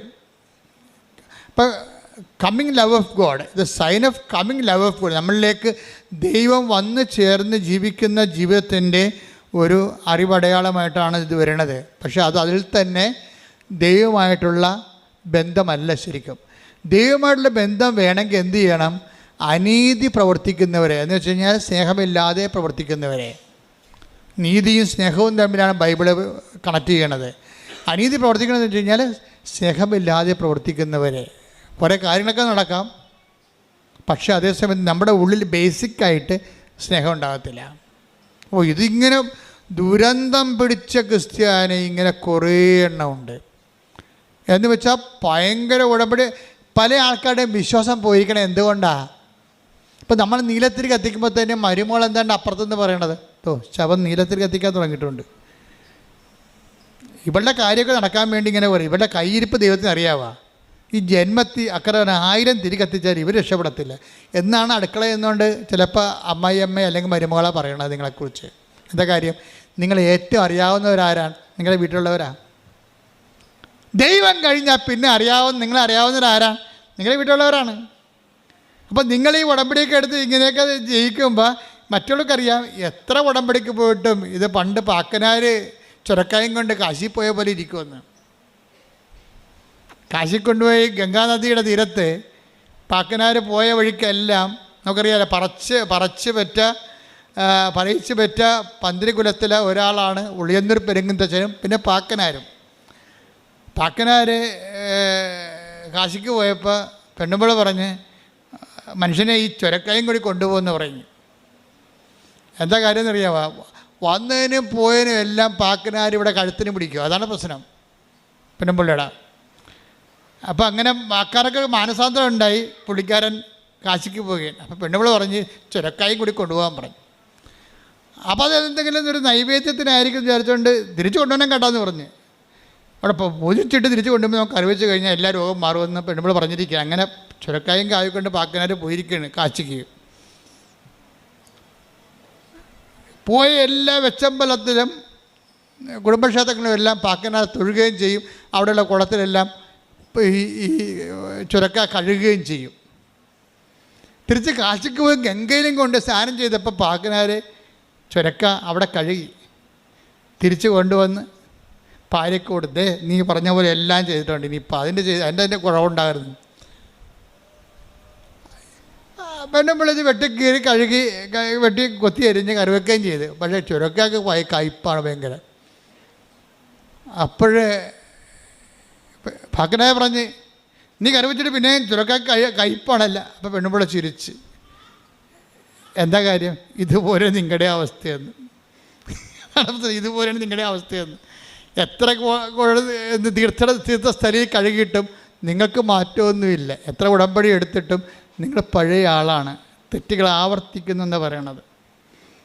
തെറ്റുകൾ ആവർത്തിക്കുന്നു. ആ പഴയ ജീവിതത്തിൻ്റെ കയ്പ്പ്, സ്വഭാവത്തിൻ്റെ കയ്പ്പ് മാറണില്ല, മധുരമാകണില്ല, സ്നേഹം വരണില്ല.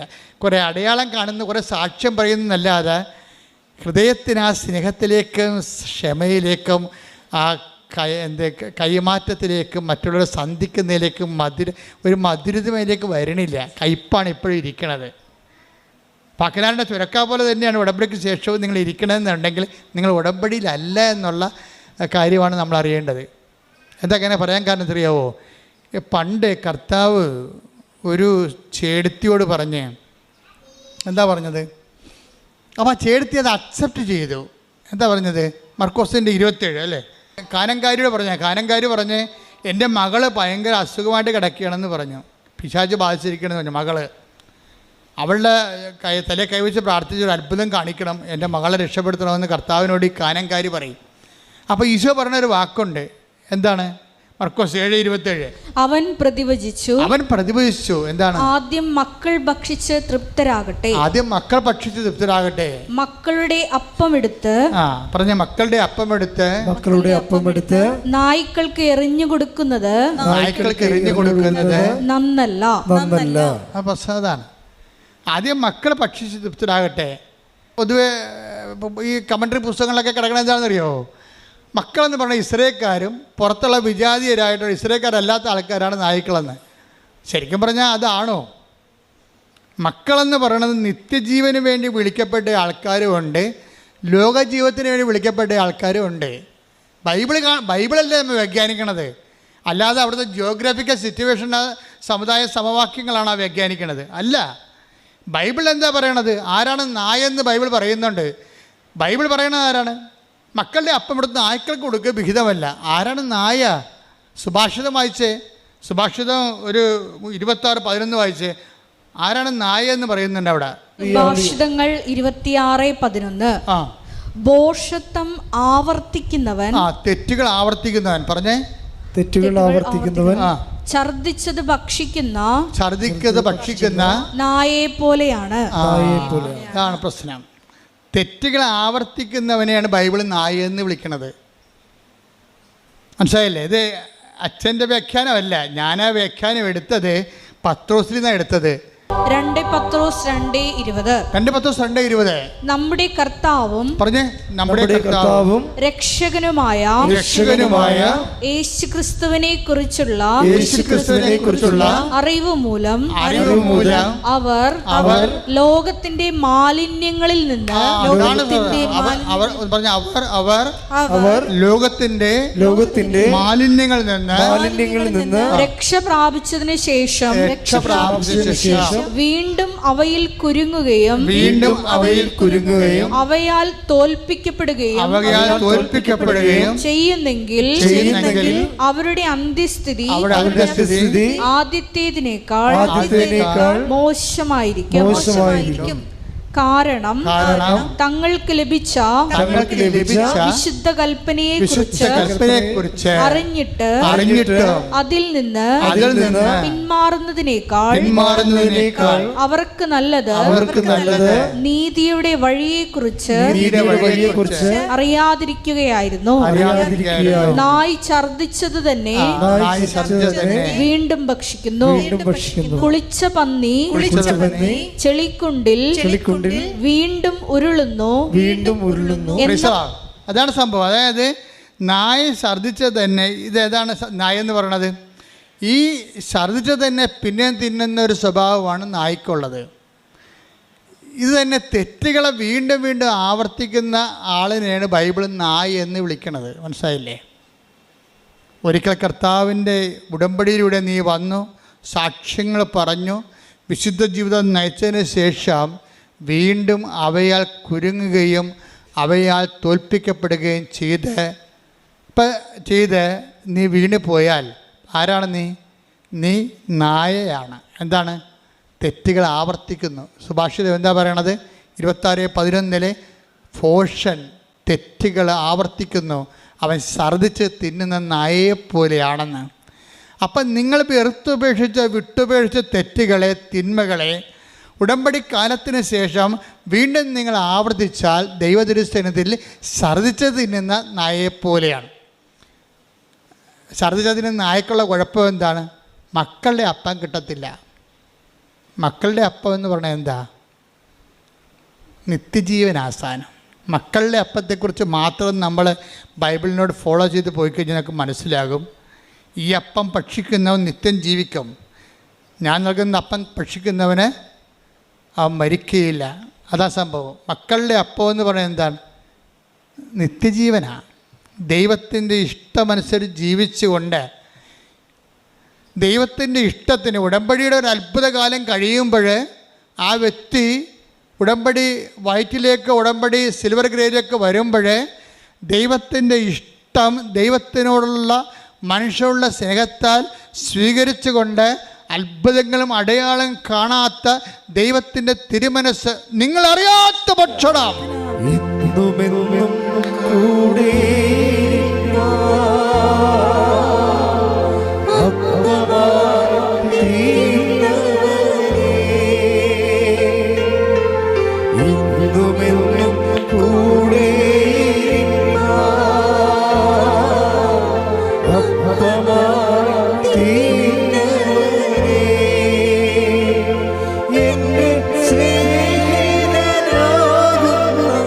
ശ്രീ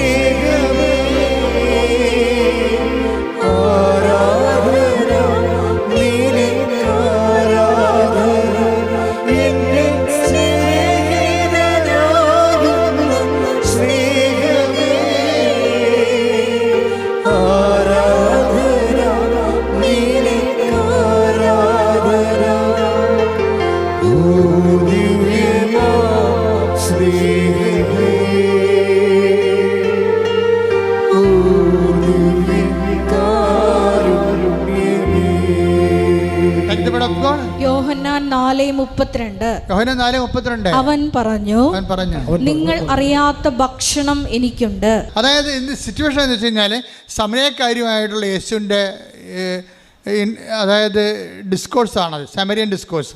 അവിടെ എന്താ പ്രശ്നം വെച്ച് കഴിഞ്ഞാൽ 12 പേരെയും. അപ്പോൾ ഇന്നലെ എൻ്റെ കപ്പേരസ് എന്നോട് പറയണേ, എൻ്റെ അച്ഛ ഈശോയുടെ കാര്യം ഓർത്തിട്ട് ഞാൻ വെളുപ്പിലിരുന്ന് കരഞ്ഞു പോയെന്ന്. ഞാൻ ചോദിച്ചു എന്നാ പരിപാടി? അതല്ല അച്ഛാ, ആ സമരക്കാരിയെ വിശ്വാസത്തേക്ക് വിളിക്കാൻ വേണ്ടി ഈശോ 12 പേരെയും പറഞ്ഞു വിട്ടില്ലേ? ഒരാൾക്ക് എന്തിനാ ഭക്ഷണം മേടിക്കാൻ 12 പേരെയും പറഞ്ഞു വിട്ടത്? ഞാൻ തന്നെ വാവളിച്ചു പോയി. കർത്താവിൻ്റെ അൾത്താരയിൽ നിന്ന് ശുശ്രൂഷ ചെയ്യുന്നവൻ വെളുപ്പാൻ കാലത്ത് എഴുന്നേറ്റ് നിന്നിട്ട് കണ്ണീര് ചൊരിയുന്നു. ആരെക്കുറിച്ച് ഓർത്തിട്ടാ? മക്കളെക്കുറിച്ച് ഓർത്തിട്ടല്ല, ഭാര്യയെക്കുറിച്ച് ഓർത്തില്ല, കുടുംബത്തെക്കുറിച്ച് ഓർത്തില്ല, കർത്താവിനെക്കുറിച്ച് ഓർത്തിട്ട്. ഒരു വിശുദ്ധിയിലേക്കൊരു വ്യക്തിയെ വിളിക്കാൻ വേണ്ടി ആ മനുഷ്യൻ ചിന്തിച്ചപ്പോൾ പറയുന്നത്, അയാളോട് ഈശോ പറഞ്ഞത് ഞാൻ 12 പേരെയും പറഞ്ഞു വിട്ടായിരുന്നെന്ന്. എന്തിനാണ്? ഇവൾക്ക് 5 ഭർത്താക്കന്മാരുണ്ടായിരുന്നു. അത് നാട്ടുകാരെ കേൾപ്പിച്ച് പറയേണ്ട കാര്യമില്ലല്ലോ, അവളോട് പറയേണ്ടതല്ലേ. അതിൽ നിന്ന് അവളെ പിന്തിരിപ്പിക്കാൻ വേണ്ടി, മറ്റുള്ള കേൾക്കാതിരിക്കാൻ വേണ്ടി രഹസ്യമായിട്ട് ഞാൻ അവളോട് പറഞ്ഞതാണ്. നീ പറഞ്ഞതൊക്കെ ശരിയാണ് മകളെ, നിനക്ക് 5 ഭർത്താക്കന്മാരുണ്ടായിരുന്നു. ഭർത്താവ് ഇല്ലെന്ന് പറഞ്ഞാൽ ശരിയാണ്, 5 ഭർത്താക്കന്മാരുണ്ടായിരുന്നു. ഇപ്പോഴുള്ള ആൾ നിൻ്റെ ഭർത്താവല്ല. അപ്പോൾ അവളെ ഒരു കൗൺസിലിംഗ് കർത്താവ് കൊടുക്കുകയാണ് ശരിക്കും പറഞ്ഞാൽ. അപ്പോൾ അത് കൊടുത്തു കഴിഞ്ഞപ്പോൾ അവൾക്ക് മനസ്സിലായി, താൻ ചെയ്ത കാര്യങ്ങൾ തന്നോട് പറയാൻ വേണ്ടി മാത്രം ദൈവം തന്നെ ശ്രദ്ധിക്കുന്നുണ്ടെന്ന് മനസ്സിലായി. എല്ലാവരുടെയും പ്രശ്നം അതാണ്. എന്താണ്? ദൈവം എന്നെ ശ്രദ്ധിക്കുന്നില്ലെന്നല്ലേ.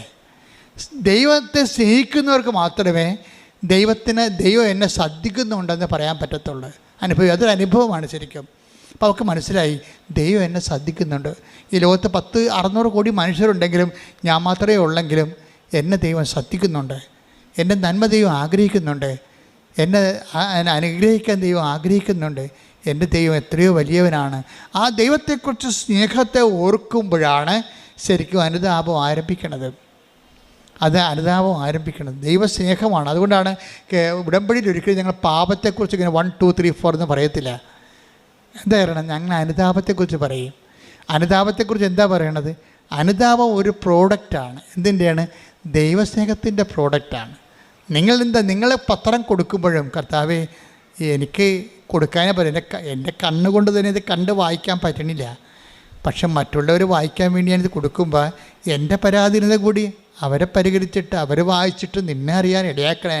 അങ്ങനെ ഉള്ളിൽ പ്രാർത്ഥനയോടുകൂടിയാണ് കൊടുക്കണമെന്നുണ്ടെങ്കിൽ നിങ്ങൾ ദൈവസ്നേഹം വർദ്ധിക്കാം. സാക്ഷ്യങ്ങൾ പറയുന്നവരുടെ ദൈവസ്നേഹത്തിൽ നിലവാരം നിങ്ങൾ ശ്രദ്ധിക്കണം. വല്ലാത്ത നിലവാരമുള്ളവരാണ് ഈ ദൈവസ്നേഹത്തിൻ്റെ സാക്ഷ്യം പറയണത്. അങ്ങനെ വരുമ്പോൾ ദൈവസ്നേഹം മുന്തുന്ന അനുസരിച്ച് കൊണ്ട് അനുതാപം നിരന്തരമായിക്കൊണ്ടേയിരിക്കും. നിരന്തര അനുതാപം അത് പ്രോസസ്സാണ് മരണം വരെ. അതാണ് പത്തോസൊക്കെ he went out and cried bitterly എന്നൊക്കെ പറയുമ്പോഴും ഗ്രീക്കുകാരൻ പറയും കാറ്റാഫിലയോൺ, പ്രസൻറ്റ് കണ്ടിന്യൂസ് ടെൻസാണ് ഉപയോഗിക്കുന്നത്. എന്താണ്? അവൻ കരഞ്ഞുകൊണ്ടേയിരുന്നു. മരണം വരെ കരഞ്ഞൊരു മനുഷ്യനാണ് കർത്താവിൻ്റെ താക്കോല് കിട്ടിയ അധികാരം കിട്ടിയ ആൾ. അയാൾ പഠിച്ച ആളല്ല, അയാൾ മരണം വരെ കരഞ്ഞുകൊണ്ടിരുന്ന ആളാണ്. അനുതാപത്തിൽ നിന്ന് അനുതാപത്തിലേക്ക് പത്രോസ് പോയിക്കൊണ്ടേയിരുന്നു. അനുതാപത്തിലേക്ക് പോയിക്കൊണ്ടിരുന്നു. ഇത് തന്നെയാണ് ശരിക്കും പറഞ്ഞാൽ ബെഥനിയിലെ മറിയത്തിന് സംഭവിച്ചത്. മറിയം ദാഠ്യമൊക്കെ വെച്ചുകൊണ്ടിരിക്കുകയായിരുന്നേ. കാര്യം മറിയം യേശുവിൻ്റെ വലിയ ആളായിരുന്നല്ലോ. യേശു വീട്ടിൽ വന്നപ്പോൾ മാർത്ത ഭയങ്കര ബഹളമൊക്കെ കാണിച്ച് കർത്താവിന് വേണ്ടി ഭക്ഷണം ചെയ്യുമ്പോഴും മറിയം കർത്താവിൻ്റെ മുഖത്ത് നോക്കി കർത്താവിൻ്റെ വചനം കേട്ട് അവിടെ ഇങ്ങനെ സാഗൂതം അങ്ങനെ ഇരിക്കുകയായിരുന്നു. അത്രയ്ക്ക് ഇൻറ്റിമസി ആയിരുന്നു. പക്ഷേ ആ വചനം കേൾക്കാൻ തന്നെ അവൾക്ക് ത്രില്ലടിക്കുമായിരുന്നു. അപ്പോൾ അതുകൊണ്ട് അത് അവളിൽ നിന്ന് മാറ്റപ്പെടുക. വചനം കേൾക്കാനുള്ള അഭിനിവേശവും അഭിഷേകവും ഒക്കെ കിട്ടിയിട്ടുണ്ട്. മാർത്ത ബഹളം ഉണ്ടാകുമ്പോൾ പറയും, കർത്താവ് പറയും, ഐ എം സോറി മാർത്ത, ഇവൾക്കിത് അഭിഷേകമായിട്ട് കിട്ടിയിരിക്കുന്ന വചനം, അത് അവളിൽ നിന്ന് മാറ്റപ്പെടത്തില്ലെന്നാണ് തോന്നണമെന്ന് പറയും. അത് ദൈവം കൊടുത്തൊരു വരമാണ്. ദൈവം ആ വരം തിരിച്ചെടുത്താൽ മാത്രമേ അവൾ അടുക്കളയിൽ പോയി ജോലി ചെയ്യത്തുള്ളൂ. അപ്പോൾ ദൈവം ആ വരം തിരിച്ചെടുക്കാൻ തയ്യാറല്ല.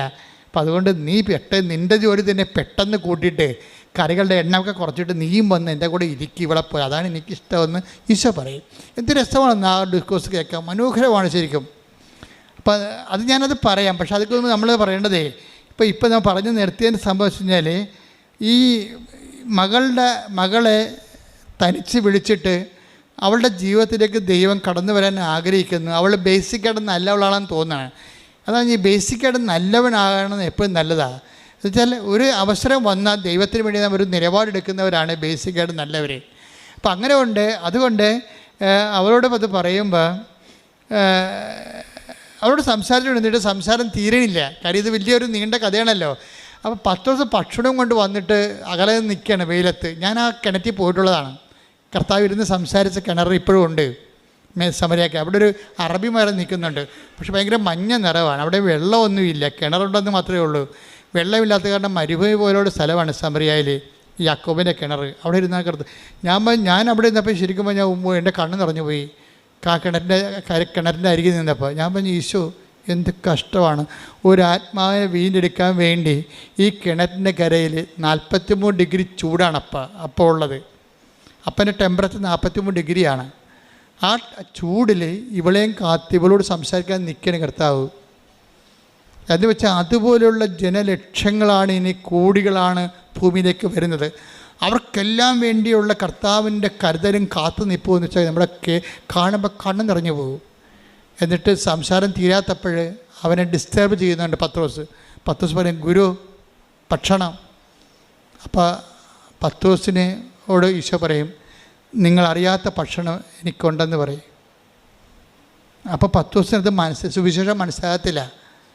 പത്രോസ് ആരെങ്കിലും കൊണ്ടുവന്ന് നമ്മളെക്കാൾ നേരത്തെ ഭക്ഷണം കൊടുത്ത് കാണുമായിരിക്കും, അല്ലെങ്കിൽ ചേർത്ത് തന്നെ വന്ന് ഭക്ഷണം കൊടുത്ത് കാണുമായിരിക്കും. പക്ഷേ സംസാരം എല്ലാം പിരിഞ്ഞ് പോകുമ്പോൾ അവൾ പെട്ടെന്ന് നാട്ടിലിട്ട് പോയിട്ട് വലിയ സുവിശേഷ വേലയൊക്കെ ചെയ്തിട്ട് തിരിച്ചു വരും.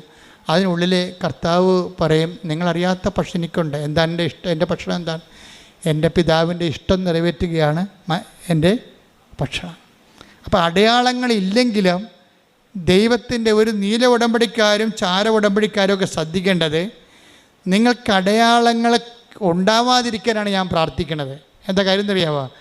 ആ ഒരു മച്ചൂരിലേക്ക് ഉടമ്പടി ചെല്ലുമ്പോഴേ ദൈവ ഇഷ്ടം അന്നു വേണ്ട ആഹാരം ഡെയിലി ബ്രെഡായിട്ട് നമ്മളതിൽ കഴിച്ച് നിത്യതയ്ക്ക് വേണ്ടി നമ്മളെ തന്നെ ഒരുക്കും. അനുദിന ജീവിതത്തിൻ്റെ കാരണങ്ങൾ ഇതൊക്കെ നിങ്ങൾക്ക് ആവശ്യമാണെന്ന് എൻ്റെ സ്വർഗസ്ഥൻ. ഇപ്പം നിങ്ങൾ ദൈവത്തിൻ്റെ സ്വഭാവം ബീന വിജയൻ്റെ സാക്ഷ്യത്തിൽ നിന്ന് take the word of God 10:51 മർക്കോസ് 10:51. യേശു ചോദിച്ചു, ഞാൻ നിനക്ക് വേണ്ടി എന്ത് ചെയ്യണമെന്നാണ് നീ ആഗ്രഹിക്കുന്നത്? Praise the Lord. യേശു ചോദിച്ചു, ഞാൻ നിനക്ക് ഒരു അന്ധന് കാഴ്ച നൽകുന്ന സംഭവമാണ്. അന്ധനെ കാണുമ്പോൾ ഈശോ ചോദിക്കുന്നത്, ഞാൻ നിനക്ക് വേണ്ടി എന്ത് ചെയ്യണം? അപ്പോൾ അവനെന്ത് പറയും? എനിക്ക് കാണണമെന്ന് പറയും. അപ്പം നമ്മൾക്ക് പെർട്ടിക്കുലറായിട്ട് ഇപ്പോൾ ബീന വിജയൻ എന്താ കർത്താവിനോട് ചോദിച്ചത്? എനിക്ക് ജോലി വേണം, പക്ഷെ ഞാൻ ടീച്ചറാണ്. എനിക്ക് രാവിലെ പോകണം, എൻ്റെ 2 കുഞ്ഞുങ്ങളുണ്ട്, വൈകുന്നേരം വരണം. അങ്ങനെ ഒരു നേഴ്സിന് ജോലി കിട്ടുക, പക്ഷേ എനിക്ക് ജോലി തരണം, എനിക്ക് കുഞ്ഞുങ്ങളെ പോറ്റണ്ടേ. അപ്പോൾ ഞാൻ എന്ത് 10:51 പറഞ്ഞാൽ എന്താണ്? ഞാൻ എന്ത് പറഞ്ഞേ? ഞാൻ നിനക്ക് വേണ്ടി എന്ത് ചെയ്യണമെന്നാണ് നീ ആഗ്രഹിക്കുന്നത്. അപ്പൊ നമ്മൾ ഈ ഉടമ്പടി വെച്ചിരിക്കുന്ന 6 കാര്യങ്ങൾ നമ്മൾ ആഗ്രഹിക്കണതല്ലേ, അത് നടക്കും. നമ്മൾ ഉടമ്പടി വെച്ചിരിക്കുന്ന 6 കാര്യങ്ങളെ നമ്മൾ ആഗ്രഹിക്കുന്ന കാര്യങ്ങളല്ലേ, അത് 10:51 പ്രകാരം നടക്കും. ജപ്തി ആയാലും സ്ഥലമില്ലെങ്കിലും പ്രൊമോഷൻ വേണമെങ്കിലും നിങ്ങളെ പിരിച്ചുവിട്ട കമ്പനി തിരിച്ചെടുക്കണമെങ്കിലും എല്ലാം നടക്കും. നിങ്ങൾ ഉടമ്പടിയിൽ എന്ത് ചെയ്യണം? നിങ്ങളെ ഉടമ്പടിയിൽ ആദ്യം നിങ്ങൾ എന്ത് ചെയ്യണം? നിങ്ങളുടെ ആദ്യം ദൈവരാജ്യത്തെയും അതിൻ്റെ നീതിയെയും കുറിച്ച് നമുക്കൊരു അന്വേഷണമുണ്ട്. ഉടമ്പടി ഒരു അന്വേഷണമാണ്. എവിടെയാണ്, ഏത് മേഖലയിലാണ് ദൈവത്തിൻ്റെ രാജ്യവും നീതിയും എനിക്ക് നിറവേറ്റിപ്പോകും. അപ്പോൾ ദൈവത്തെക്കുറിച്ചുള്ള ചിന്തയും ദൈവവചന അനുപേക്ഷണീയമായ ഒരു ജീവിത പുനഃക്രമീകരണവുമാണ് ഉടമ്പടി ആവശ്യപ്പെടുന്നത്. ഇതിനകത്ത് വരുമ്പോൾ ഒരു ഭാഗം കഴിയുമ്പോൾ, അടയാളങ്ങളുടെ ഒരു കാലം കഴിയുമ്പോൾ, നമുക്കറിയാമല്ലോ ബൈബിളിൻ്റെ ഒരു ചിട്ടവട്ടങ്ങളിൽ നോക്കിയാൽ മനസ്സിലാകും. ബൈബിള് ഒരു 15-ാം അധ്യായം പറയും. മർക്കോസിൻ്റെ സുവിശേഷം എടുക്കാം. മർക്കോസിൻ്റെ സുവിശേഷത്തിൽ ഒരു 18 അധ്യായം ഉണ്ടെന്ന് 16 അധ്യായം ഉണ്ട്. 16 അധ്യായം എന്ന് പറയുമ്പോൾ 8 അധ്യായം കഴിയുമ്പോൾ പിന്നെ അത്ഭുതങ്ങളില്ല. യോഹന്നാന്റെ സുവിശേഷം എത്ര ഉണ്ട്? 21 അധ്യായങ്ങളുണ്ട്. ആ ലാസറിനെ ഉയർപ്പിച്ച് കഴിഞ്ഞാൽ പിന്നെ അത്ഭുതങ്ങളില്ല. 11-ാം അധ്യായത്തിൽ വെച്ച് ക്ലോസ് ചെയ്യും, ഷഡ് ചെയ്യും. എല്ലാ അടയാളങ്ങളും ഷഡ് ചെയ്യും. ലൂക്കായുടെ സുവിശേഷത്തിൽ അത് തന്നെ സംഭവം. 24 അധ്യായങ്ങളുണ്ട്. 12 അധ്യായത്തെ വെച്ച് അടയാളങ്ങൾ ക്ലോസ് ചെയ്യും. അടയാളം ഒരു കാലമാണ്, ദൈവത്തിലേക്ക് നിന്നെ വളർത്തിക്കൊണ്ടുവരുന്നൊരു കാലമാണ്. പിന്നെ നമ്മൾ അടയാളമില്ലാത്ത കാലം അമ്മയോടൊപ്പം ജീവിക്കും. നമ്മൾ അടയാളമില്ലെങ്കിലും അമ്മയോടൊപ്പം ജീവിക്കും. എന്താ കാര്യം? അടയാളമെന്ന് പറയണത് അന്നന്ന് വേണ്ട ആഹാരം പോലെയാണ്. എന്താണ്? അങ്ങയുടെ ഇഷ്ടം നിറവേറ്റുകയാണ്, എൻ്റെ പിതാവിൻ്റെ ഇഷ്ടം നിറവേറ്റുകയാണ്. നിങ്ങളറിയാത്ത ഭക്ഷണം എനിക്കുണ്ട്. എന്താണ് കാര്യം? എൻ്റെ പിതാവിൻ്റെ ഇഷ്ടം നിറവേറ്റുകയാണ് എൻ്റെ ആഹാരം. ചില കാര്യങ്ങൾക്ക് അടയാളങ്ങൾ കിട്ടിയില്ല എന്നുണ്ടെങ്കിൽ അപ്പോൾ അടയാളം കിട്ടുന്ന വെള്ളിയാണെങ്കിൽ അടയാളം കിട്ടാതെ തന്നെ നിലനിൽക്കുകയും അതേസമയം നീ അത് അക്സെപ്റ്റ് ചെയ്യുകയും ചെയ്യുമ്പോൾ അത് ദൈവഹിതമാകുകയും സ്വർണ്ണമാകുകയും ചെയ്യും. അതെന്താ അർത്ഥമെന്ന് ഞാൻ പറഞ്ഞാൽ, ഇപ്പം നിങ്ങൾക്ക് ഇന്നലെ ഒരു സാക്ഷ്യം, മെനയെന്നൊരു സാക്ഷ്യം. അവർക്ക് കുറേ 8 കൊല്ലമായിട്ട് മക്കളില്ല. മെനയെന്നത്തെ സാക്ഷ്യമാണ്. 8 കൊല്ലമായിട്ട് അവർക്ക് മക്കളില്ല. അപ്പോൾ പല തരത്തിലുള്ള സംഭവങ്ങളൊക്കെ ചെയ്തിട്ടും ഈ ശാസ്ത്രീയമായ മേഖല നോക്കിയിട്ട് അവർക്ക് മക്കളില്ല. പക്ഷെ ഉടമ്പടി എടുത്തപ്പോൾ അന്ന് തന്നെ അവർ ആ ആഴ്ചത്തിന് അവർ പ്രഗ്നൻ്റ് ആകും. പക്ഷേ എത്രയാണ്? ആ 8 കൊല്ലത്തെ കുടിശ്ശിക അരിയറും തീർത്തുകൊണ്ടാണ്. ഇപ്പോൾ ഒരു കൊല്ലം ഒരു കൊച്ചിനെ പ്രസവിക്കണമെങ്കിൽ അതിനെ വളർത്തി പാലുകുടി മാറണമെങ്കിൽ 2.5 കൊല്ലം വേണമല്ലോ, അല്ലേ? അപ്പോൾ 3 പിള്ളേർക്ക് എത്ര കൊല്ലം വേണം? 2.5 വെച്ച് കണക്കാക്കി കഴിഞ്ഞാൽ 8 കൊല്ലം വേണം. അപ്പോൾ 8 കൊല്ലം പിള്ളേരില്ലായിരുന്നിട്ട് 8ാമത്തെ കൊല്ലം ഉടമ്പടി എടുത്തപ്പോൾ 3 പിള്ളേർ ഒരുമിച്ച് കൊടുക്കുക. അതിൻ്റെ അർത്ഥം അതാണ്. അപ്പോൾ ഒറ്റ ആശുപത്രി കിടപ്പേ ഉള്ളതിൻ്റെ അത്. അല്ലെങ്കിൽ നമ്മൾ ഓരോ കൊച്ചിനും പോയി ആശുപത്രി കിടക്കണ്ടേ? 1 ലക്ഷമോ 1.5 ലക്ഷമോ നിങ്ങളുടെ സാമ്പത്തിക നിലവാരം പോലെ അപ്പോഴപ്പം മുടക്കണം. ഇത് ഒറ്റ ആശുപത്രി കിടപ്പം 3 പിള്ളേർ 8 കൊല്ലം ഒന്നിച്ചു തരാൻ ദൈവത്തിന് കഴിയും. ഞാൻ ആ സാക്ഷ്യം കേട്ടപ്പോൾ ഞാൻ ഞെട്ടിപ്പോയി. കാര്യം ഈ സാക്ഷ്യം ആവർത്തിക്കുന്നുണ്ട്. എപ്പോഴും ഇങ്ങനെ എല്ലാ കൊല്ലവും ഇങ്ങനെ 3 കുഞ്ഞുങ്ങൾ 12 കൊല്ലം മക്കളില്ല, 12ാമത്തെ കൊല്ലം 4 കുഞ്ഞുങ്ങൾ ഒരുമിച്ച് പ്രസവിക്കും. ആ പഴയ സാക്ഷികൾ നോക്കിയാൽ മതി. എന്നുവെച്ചാൽ ഇത്രയും നാളിലെ കുരിശുകയും അരിയറും ചേർത്ത് ഒരുമിച്ച് തരാൻ ദൈവത്തിന് കഴിയും. 4 ആശുപത്രി കിടപ്പും 4 പ്രസവ ലീവിന് പകരം ഒറ്റ പ്രസവ ലീവും ഒറ്റ ആശുപത്രി കിടപ്പും ഒറ്റ തവണ തീർപ്പാക്കും. കണ്ട് ഇത് ദൈവത്തിന് കഴിയണതാണ്. അതാണ് നിങ്ങൾ എന്താണ് ആഗ്രഹിക്കുന്നത് അതുപോലെ ചെയ്യും. പക്ഷേ ഇതൊക്കെ ദൈവം ചെയ്യണത് കാര്യങ്ങളാണ്. ഉടമ്പടി എന്ന് പറയുമ്പോൾ ഇതിൻ്റെ ഒരു വലിയ ഒരു സംഭവമാണ്. അതായത് ദൈവം ഒറ്റത്തവണ തീർപ്പാക്കിയിട്ട് ഇത്രയും നാളുള്ള ഇതിൻ്റെ കണ്ണീരിനെല്ലാം ഒറ്റ ഉത്തരം തരും. പക്ഷേ എന്താ പ്രശ്നം വെച്ച് കഴിഞ്ഞാൽ, പ്രശ്നമെന്ന് പറഞ്ഞാൽ ഞാൻ ഭയങ്കര സീരിയസ് ആണ് ഈ വിഷയത്തിൽ. ദൈവം ഇത്രയും നല്ലവനായിട്ടും ദൈവം ഇത്രയും കൃത്യമായിട്ടും ദൈവം അരിയർ ചേർത്ത് കുടിശ്ശിക സഹിതം കൊടുക്കുമ്പോഴും ആ വ്യക്തിക്ക് നിനക്ക് 4 കുഞ്ഞുങ്ങളെ കിട്ടി. ഈ 4 കുഞ്ഞുങ്ങളും നീ വളർത്തി വഴിപിഴച്ചവളാക്കുകയാണെങ്കിൽ ഉള്ള അവസ്ഥ എന്താണ്? 4 ആത്മാക്കൾ ജന്മങ്ങൾ നിൻ്റെ കൈ കിട്ടി പാഴാകത്തില്ലേ? അതാണ് പ്രശ്നം. അത് പ്രശ്നമാണ്. മക്കളില്ലെന്നല്ല നീ പറയേണ്ടത് ദൈവത്തോട്. ഒരു കുഞ്ഞിനെ തന്നാൽ ഞാൻ ദൈവത്തിൻ്റെ മകനെ എൻ്റെ രക്തസാക്ഷിയായി നിന്നാലും ശരി, ഞാൻ എൻ്റെ ദൈവത്തിൻ്റെ കുഞ്ഞിനെ പോലെ വളർത്തുമെന്ന് നീ പറയണം. അത് പറയാൻ നീ തയ്യാറാണെങ്കിൽ നീ ഇങ്ങനെ വിഷയം പോലെ പ്രസവിക്കും. എന്താ കാര്യം എന്നറിയാമോ? ദൈവത്തിനെ എനിക്കറിയാം. നമ്മൾ ദൈവത്തിൻ്റെ കരങ്ങൾ കണ്ടാണ് ഇവിടം വരെ എത്തിയത്. അത് ദൈവത്തിന് ഒന്നും പഞ്ഞമില്ല. അമർത്തി കുലുക്കി നിറച്ചളന്ന് അവൻ നിൻ്റെ മടിയിലോട്ട് 6:36 ലൂക്കാൻ്റെ സുവിശേഷം. ദൈവത്തിൻ്റെ സ്വഭാവം അതാണ്. പക്ഷെ നമ്മുടെ സ്വഭാവത്താണ് ഇപ്പോൾ പ്രശ്നം വന്നിരിക്കുന്നത്. കാര്യം എന്താണ്? ദൈവത്തിൻ്റെ സ്വഭാവം കാണിക്കുമ്പോൾ നമ്മുടെ സ്വഭാവം ദൈവസ്വഭാവത്തിലേക്ക് കൺവേർഷൻ സംഭവിക്കണം. ഇതിനാണ് നിരന്തര അനുതാപം എന്ന് പറയണത്. നിരന്തര അനുതാപം എന്ന് പറയുമ്പോൾ അമളി പറ്റിക്കഴിഞ്ഞാൽ സമ്മതിക്കാൻ തയ്യാറാകണം. അനുതാപം തുടങ്ങണത് സമ്മതിക്കാൻ ഇപ്പം കാനംകാരിയോട് കർത്താവ് പറഞ്ഞു, മക്കളുടെ അപ്പം എടുത്ത് നായ്ക്കൾക്ക് കൊടുക്കുക വിഹിതമല്ല. അപ്പോൾ അവളെന്താ പറഞ്ഞത്? That is my right my lord, I am a dog. നീ പറഞ്ഞത് ശരിയാണ്. ഞാൻ തന്നെ വീണ്ടും അനുതാപമില്ലാതെ വീണ്ടും ഞാൻ നായി ഛർദ്ദിച്ചത് തന്നെ പിന്നെയും തന്നെ പറഞ്ഞാൽ ചെയ്ത് തെറ്റ് തന്നെ പിന്നെയും ചെയ്യണ ആളാണ് ഞാനൊരു നായയാണ്. അതാണ് സംഭവം. അതായത് കർത്താവ് അത് വെളിപ്പെടുത്തി കൊടുക്കുമ്പോൾ നായെ ഛർദ്ദിച്ചത് തന്നെ, അത് മക്കളുടെ അപ്പം എടുത്ത് നായ്ക്കൾക്ക് കൊടുക്കുക വിഹിതമല്ല. നായ്ക്കളെന്ന് പറഞ്ഞാൽ എന്താണ്? ചെയ്ത് തെറ്റ് തന്നെ തെറ്റാണെന്ന് തന്നിട്ട് പിന്നെയും ചെയ്തുകൊണ്ടിരിക്കണം. എല്ലാവരും, അച്ഛനായാലും കപ്പനായാലും കർത്തനായാലും ആരായാലും, ഇനി കത്തോലിക്കനായാലും ക്രിസ്ത്യാനി ആയാലും എല്ലാവരും നായ തന്നെയാണ്. തെറ്റുകൾ ആവർത്തിക്കണമെങ്കിൽ അവൻ ഒരു നായയാണ്. അതൊക്കെ നായ സർജറി തന്നെ. പിന്നെ ഇപ്പം അനുതാപം എന്ന് പറയണത് തെറ്റുകൾ ആവർത്തിക്കാത്ത അവസ്ഥ കൂടിയാണ്. അനുതാപത്തിൻ്റെ ആരംഭം എവിടുന്നാണ് തുടങ്ങണത്? അനുതാപത്തിൻ്റെ ആരംഭം എവിടുന്നാണ് തുടങ്ങണത്? ആദ്യമേ തന്നെ അതിൻ്റെ ABCD എന്ന് പറയണത് തെറ്റുകൾ ആവർത്തിക്കാത്ത അവസ്ഥ. കൃപാസനത്തിൽ പരിശുദ്ധ കുർബാന കൈമാറ്റം ചെയ്യുമ്പോൾ അതിക്ക് മുമ്പ് മനസ്താപനം ചെലുത്തിരിക്കും. എന്താ കാര്യം? മേലിൽ പാപം ചെയ്യില്ലെന്നും അതാ പറയണേ. അതിനകത്ത് ഏറ്റവും വലിയ സംഭവം എന്താണ്? നമുക്കറിയാമല്ലോ, നല്ല കുമ്പസാരത്തിനുള്ള കാര്യങ്ങൾ ഒന്നെന്താണ്? മേലിൽ പാപം ചെയ്യാതിരിക്കുന്നതാണ്. അത് അക്രൈസ്തവനായാലും ക്രൈസ്തവനായാലും പഴയ തെറ്റുകൾ ആവർത്തിക്കത്തില്ലെന്ന് കർത്താവിനോട് പറഞ്ഞാൽ അന്ന് മുതൽ ഉടമ്പടി ഫയറാകാൻ തുടങ്ങും. പ്രാർത്ഥിക്കുക, കർത്താവായ ദൈവമേ, ഞാൻ ഉടമ്പടിയിലേക്ക് കടന്നു വന്നാൽ, ഞാൻ ഉടമ്പടിയിലോട്ട് കടന്നു വന്നാൽ പണ്ട് ചെയ്തു വന്നിരുന്ന പാപങ്ങളെ ആവർത്തിക്കാതിരിക്കാൻ എന്നെ സഹായിക്കണമേ. അപ്പം അവൾ പറഞ്ഞ ഇതാണ്, കർത്താവേ, ഇനി ഞാൻ ആവർത്തിക്കത്തില്ല. ഞാനൊരു നായയാണ്, എനിക്കിന്ന് അവകാശമില്ല. ഞാൻ തെറ്റുകൾ തന്നെ വീണ്ടും തന്നെ ചെയ്ത തെറ്റുകൾ തന്നെ പിന്നെ ചെയ്യണതാണ്. പക്ഷേ ഇനി ഞാൻ ഞങ്ങൾക്ക് ഒരു അവകാശമുണ്ടല്ലോ നിൻ്റെ മുമ്പിൽ. അപ്പോൾ എല്ലാം സമ്മതിക്കും, തൻ്റെ അവസ്ഥകളെ സമ്മതിക്കും, അത് തിരിച്ചറിയും. ഇവിടുത്തെ പ്രോബ്ലം എന്താണ്? നമ്മൾ നല്ലതാണെന്ന് വിചാരിക്കണമല്ല പ്രശ്നം. നമ്മൾക്ക് എനിക്കൊരു കുഴപ്പമില്ല, ഞാൻ ഓക്കെ ആണെന്നല്ല എല്ലാവരും പറയണത്. അതാണ് കുഴപ്പം മുഴുവനും. ഉടമ്പടിയെ കുഴപ്പമെന്ന് പറഞ്ഞ ബോധ്യം, നാലാമത്തെ ബോധ്യം എന്താണ്? ഞാൻ ഓക്കെയാണ്.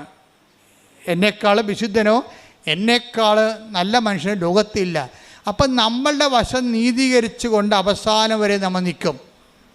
എല്ലാവരുടെ സംസാരം, ഇൻക്ലൂഡിങ് മൈസെൽഫ്, എല്ലാവരുടെ സംസാരത്തിൽ ഈ സ്വയം നീതീകരണം എന്ന് പറയണത് ശരിക്കും പറഞ്ഞാൽ അനുതാപമില്ലാത്ത അവസ്ഥ തന്നെയാണ്. സ്വയം നീതീകരിക്കണം. പക്ഷേ നമ്മൾ ഓക്കെയാണ്, അവരാണ് കുഴപ്പക്കാരെന്ന്. നമ്മൾ ഓക്കെയാണ്, അവരാണ് കുഴപ്പക്കാർ. പക്ഷേ കാര്യം എന്താ പറയണത്? ഞാൻ ഓക്കെ അല്ല കർത്താവേ, അത് ശരിയാണ്, അങ്ങ് പറഞ്ഞ ശരിയാണ്. മറിയവും ഈ അനുതാപത്തിലേക്ക് ആ കാനംകാരി കടന്നു വന്നപ്പോഴാണ് മക്കളുടെ അപ്പം എടുത്ത് അവൾക്ക് കൊടുത്തത്. നിത്യജീവൻ ഉൾപ്പെടെയുള്ള ദൈവാനുഗ്രഹങ്ങളിലേക്ക് അവളെ കർത്താവ് തിരിച്ചു കൊണ്ടുവരികയാണ്.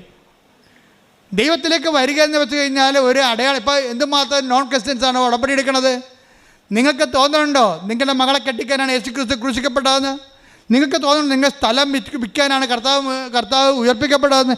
നിങ്ങൾ കർത്താവിൻ്റെ ഉയർപ്പിൻ്റെ ഉത്ഥാനത്തിനും പങ്കാളികളായിട്ട് ഉടമ്പടിയിൽ നിന്ന് പങ്കുപറ്റുന്നുണ്ടെങ്കിൽ ദൈവിക ലക്ഷ്യമെന്ന് തിരിച്ചറിയണം. എന്താണ് കാര്യം? നിത്യതയാണ് എൻ്റെ ലക്ഷ്യം. നിങ്ങൾ പ്രാർത്ഥിക്കേണ്ടത് എന്താണ്? കർത്താവേ, നിത്യത വരെ അങ്ങനെ കൊണ്ട് ജീവിക്കാൻ എന്നെ സഹായിക്കണമേ. പ്രാർത്ഥിക്കുക, കർത്താവേ, അനുതാപത്തിന്റെ നീണ്ട സമയ സഞ്ചാരങ്ങളിലെ നിത്യത വരെ ജീവിക്കുവാൻ അങ്ങയോടൊപ്പം ജീവിക്കുവാൻ എന്നെ സഹായിക്കണമേ. ശ്രുതികട്ടെ.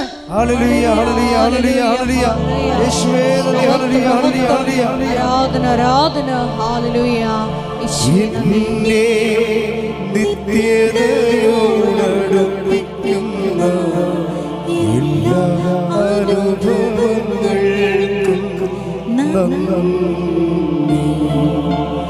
എന്നെ നല്ല ശിക്ഷയാക്കിയിടുന്ന എല്ലാ കുറവുകൾക്കും നന്ദി.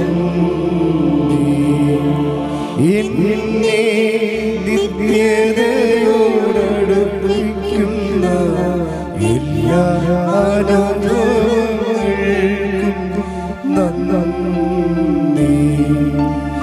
എന്നെ നല്ല ശിഷ്യനാക്കിയിടുന്ന എല്ലാ കുരിശുകൾക്കും നന്ദി. പരിശുദ്ധ പരമ ദിവ്യകാരുണ്യത്തിന്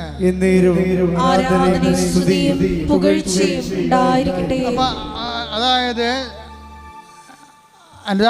അനുതാപത്തിലേക്കുള്ള ആത്മീയ സഞ്ചാരമാണ് ഉടമ്പടിയുടെ വളർച്ച എന്ന് പറയണത്. അപ്പോഴത് നമുക്ക് ചില വിഷയങ്ങൾക്ക് അഭിഷേകം കിട്ടും, ചില വിഷയങ്ങൾ നമ്മൾ അത് ഇല്ലാതിരുന്ന കാലത്തേക്കാൾ ഇല്ലാത്ത കാലത്ത് ഉള്ളതിനേക്കാൾ മെച്ചമായ ആന്തരികമായ സന്തോഷം ലഭിക്കും. ക്രിസ്തീയ ആധ്യാത്മികത എന്ന് പറയുന്നത് നമ്മൾ ഇന്ന് വരെ കാണാത്ത നിധികളുള്ള സ്ഥലമാണ്. ക്രിസ്തീയ ആധ്യാത്മികത ഈശോ നിധി എന്നാണ് വിളിക്കണത്, ട്രഷർ. അത് ഗോപനം ചെയ്താൽ, അത് കണ്ടെത്തിയാൽ പിന്നെ അത് ഗോപനം ചെയ്യണം, മറച്ചു വെക്കണം, പോയി തനിക്കുള്ളത് വിൽക്കണം, ആ നിധി വാങ്ങണമെന്ന് ഈശോ 13 മർക്കോസ് 13 പറയണത്. ഞാൻ നിങ്ങൾ പറയാൻ ഉദ്ദേശിക്കുന്ന കാര്യം, ഇപ്പോൾ തന്നെ ഉദാഹരണം, ഇപ്പോൾ കാനം കാര്യം എന്താ സംഭവിക്കുന്നത്? അയാൾ പറഞ്ഞു that is right my lord, അത് ശരിയാണെന്ന് പറഞ്ഞു. കർത്താവ് ഒരു കാര്യം പറയുമ്പോൾ അത് തെറ്റാണെന്നാണ് എല്ലാവരും പറയണത്. അങ്ങനെയല്ല, ഞാൻ ശരിയാണ്, കർത്താവാണ് തെറ്റെന്ന് പറയും. കാനം കാര്യം എന്താ പറയണത്? ഞാൻ തെറ്റാണ്, അങ്ങ് ശരിയാണ്. ദൈവത്തിൻ്റെ വചനം ശരിയാണെന്ന് പറയണത് എങ്ങനെയാണ്? ദൈവത്തിൻ്റെ വചനം നടപ്പിൽ വരുത്തുമ്പോഴാണ് ദൈവത്തിൻ്റെ വചനം ശരിയാണെന്ന് പറയണം, അല്ലാതെ വായിക്കുമ്പോഴല്ല.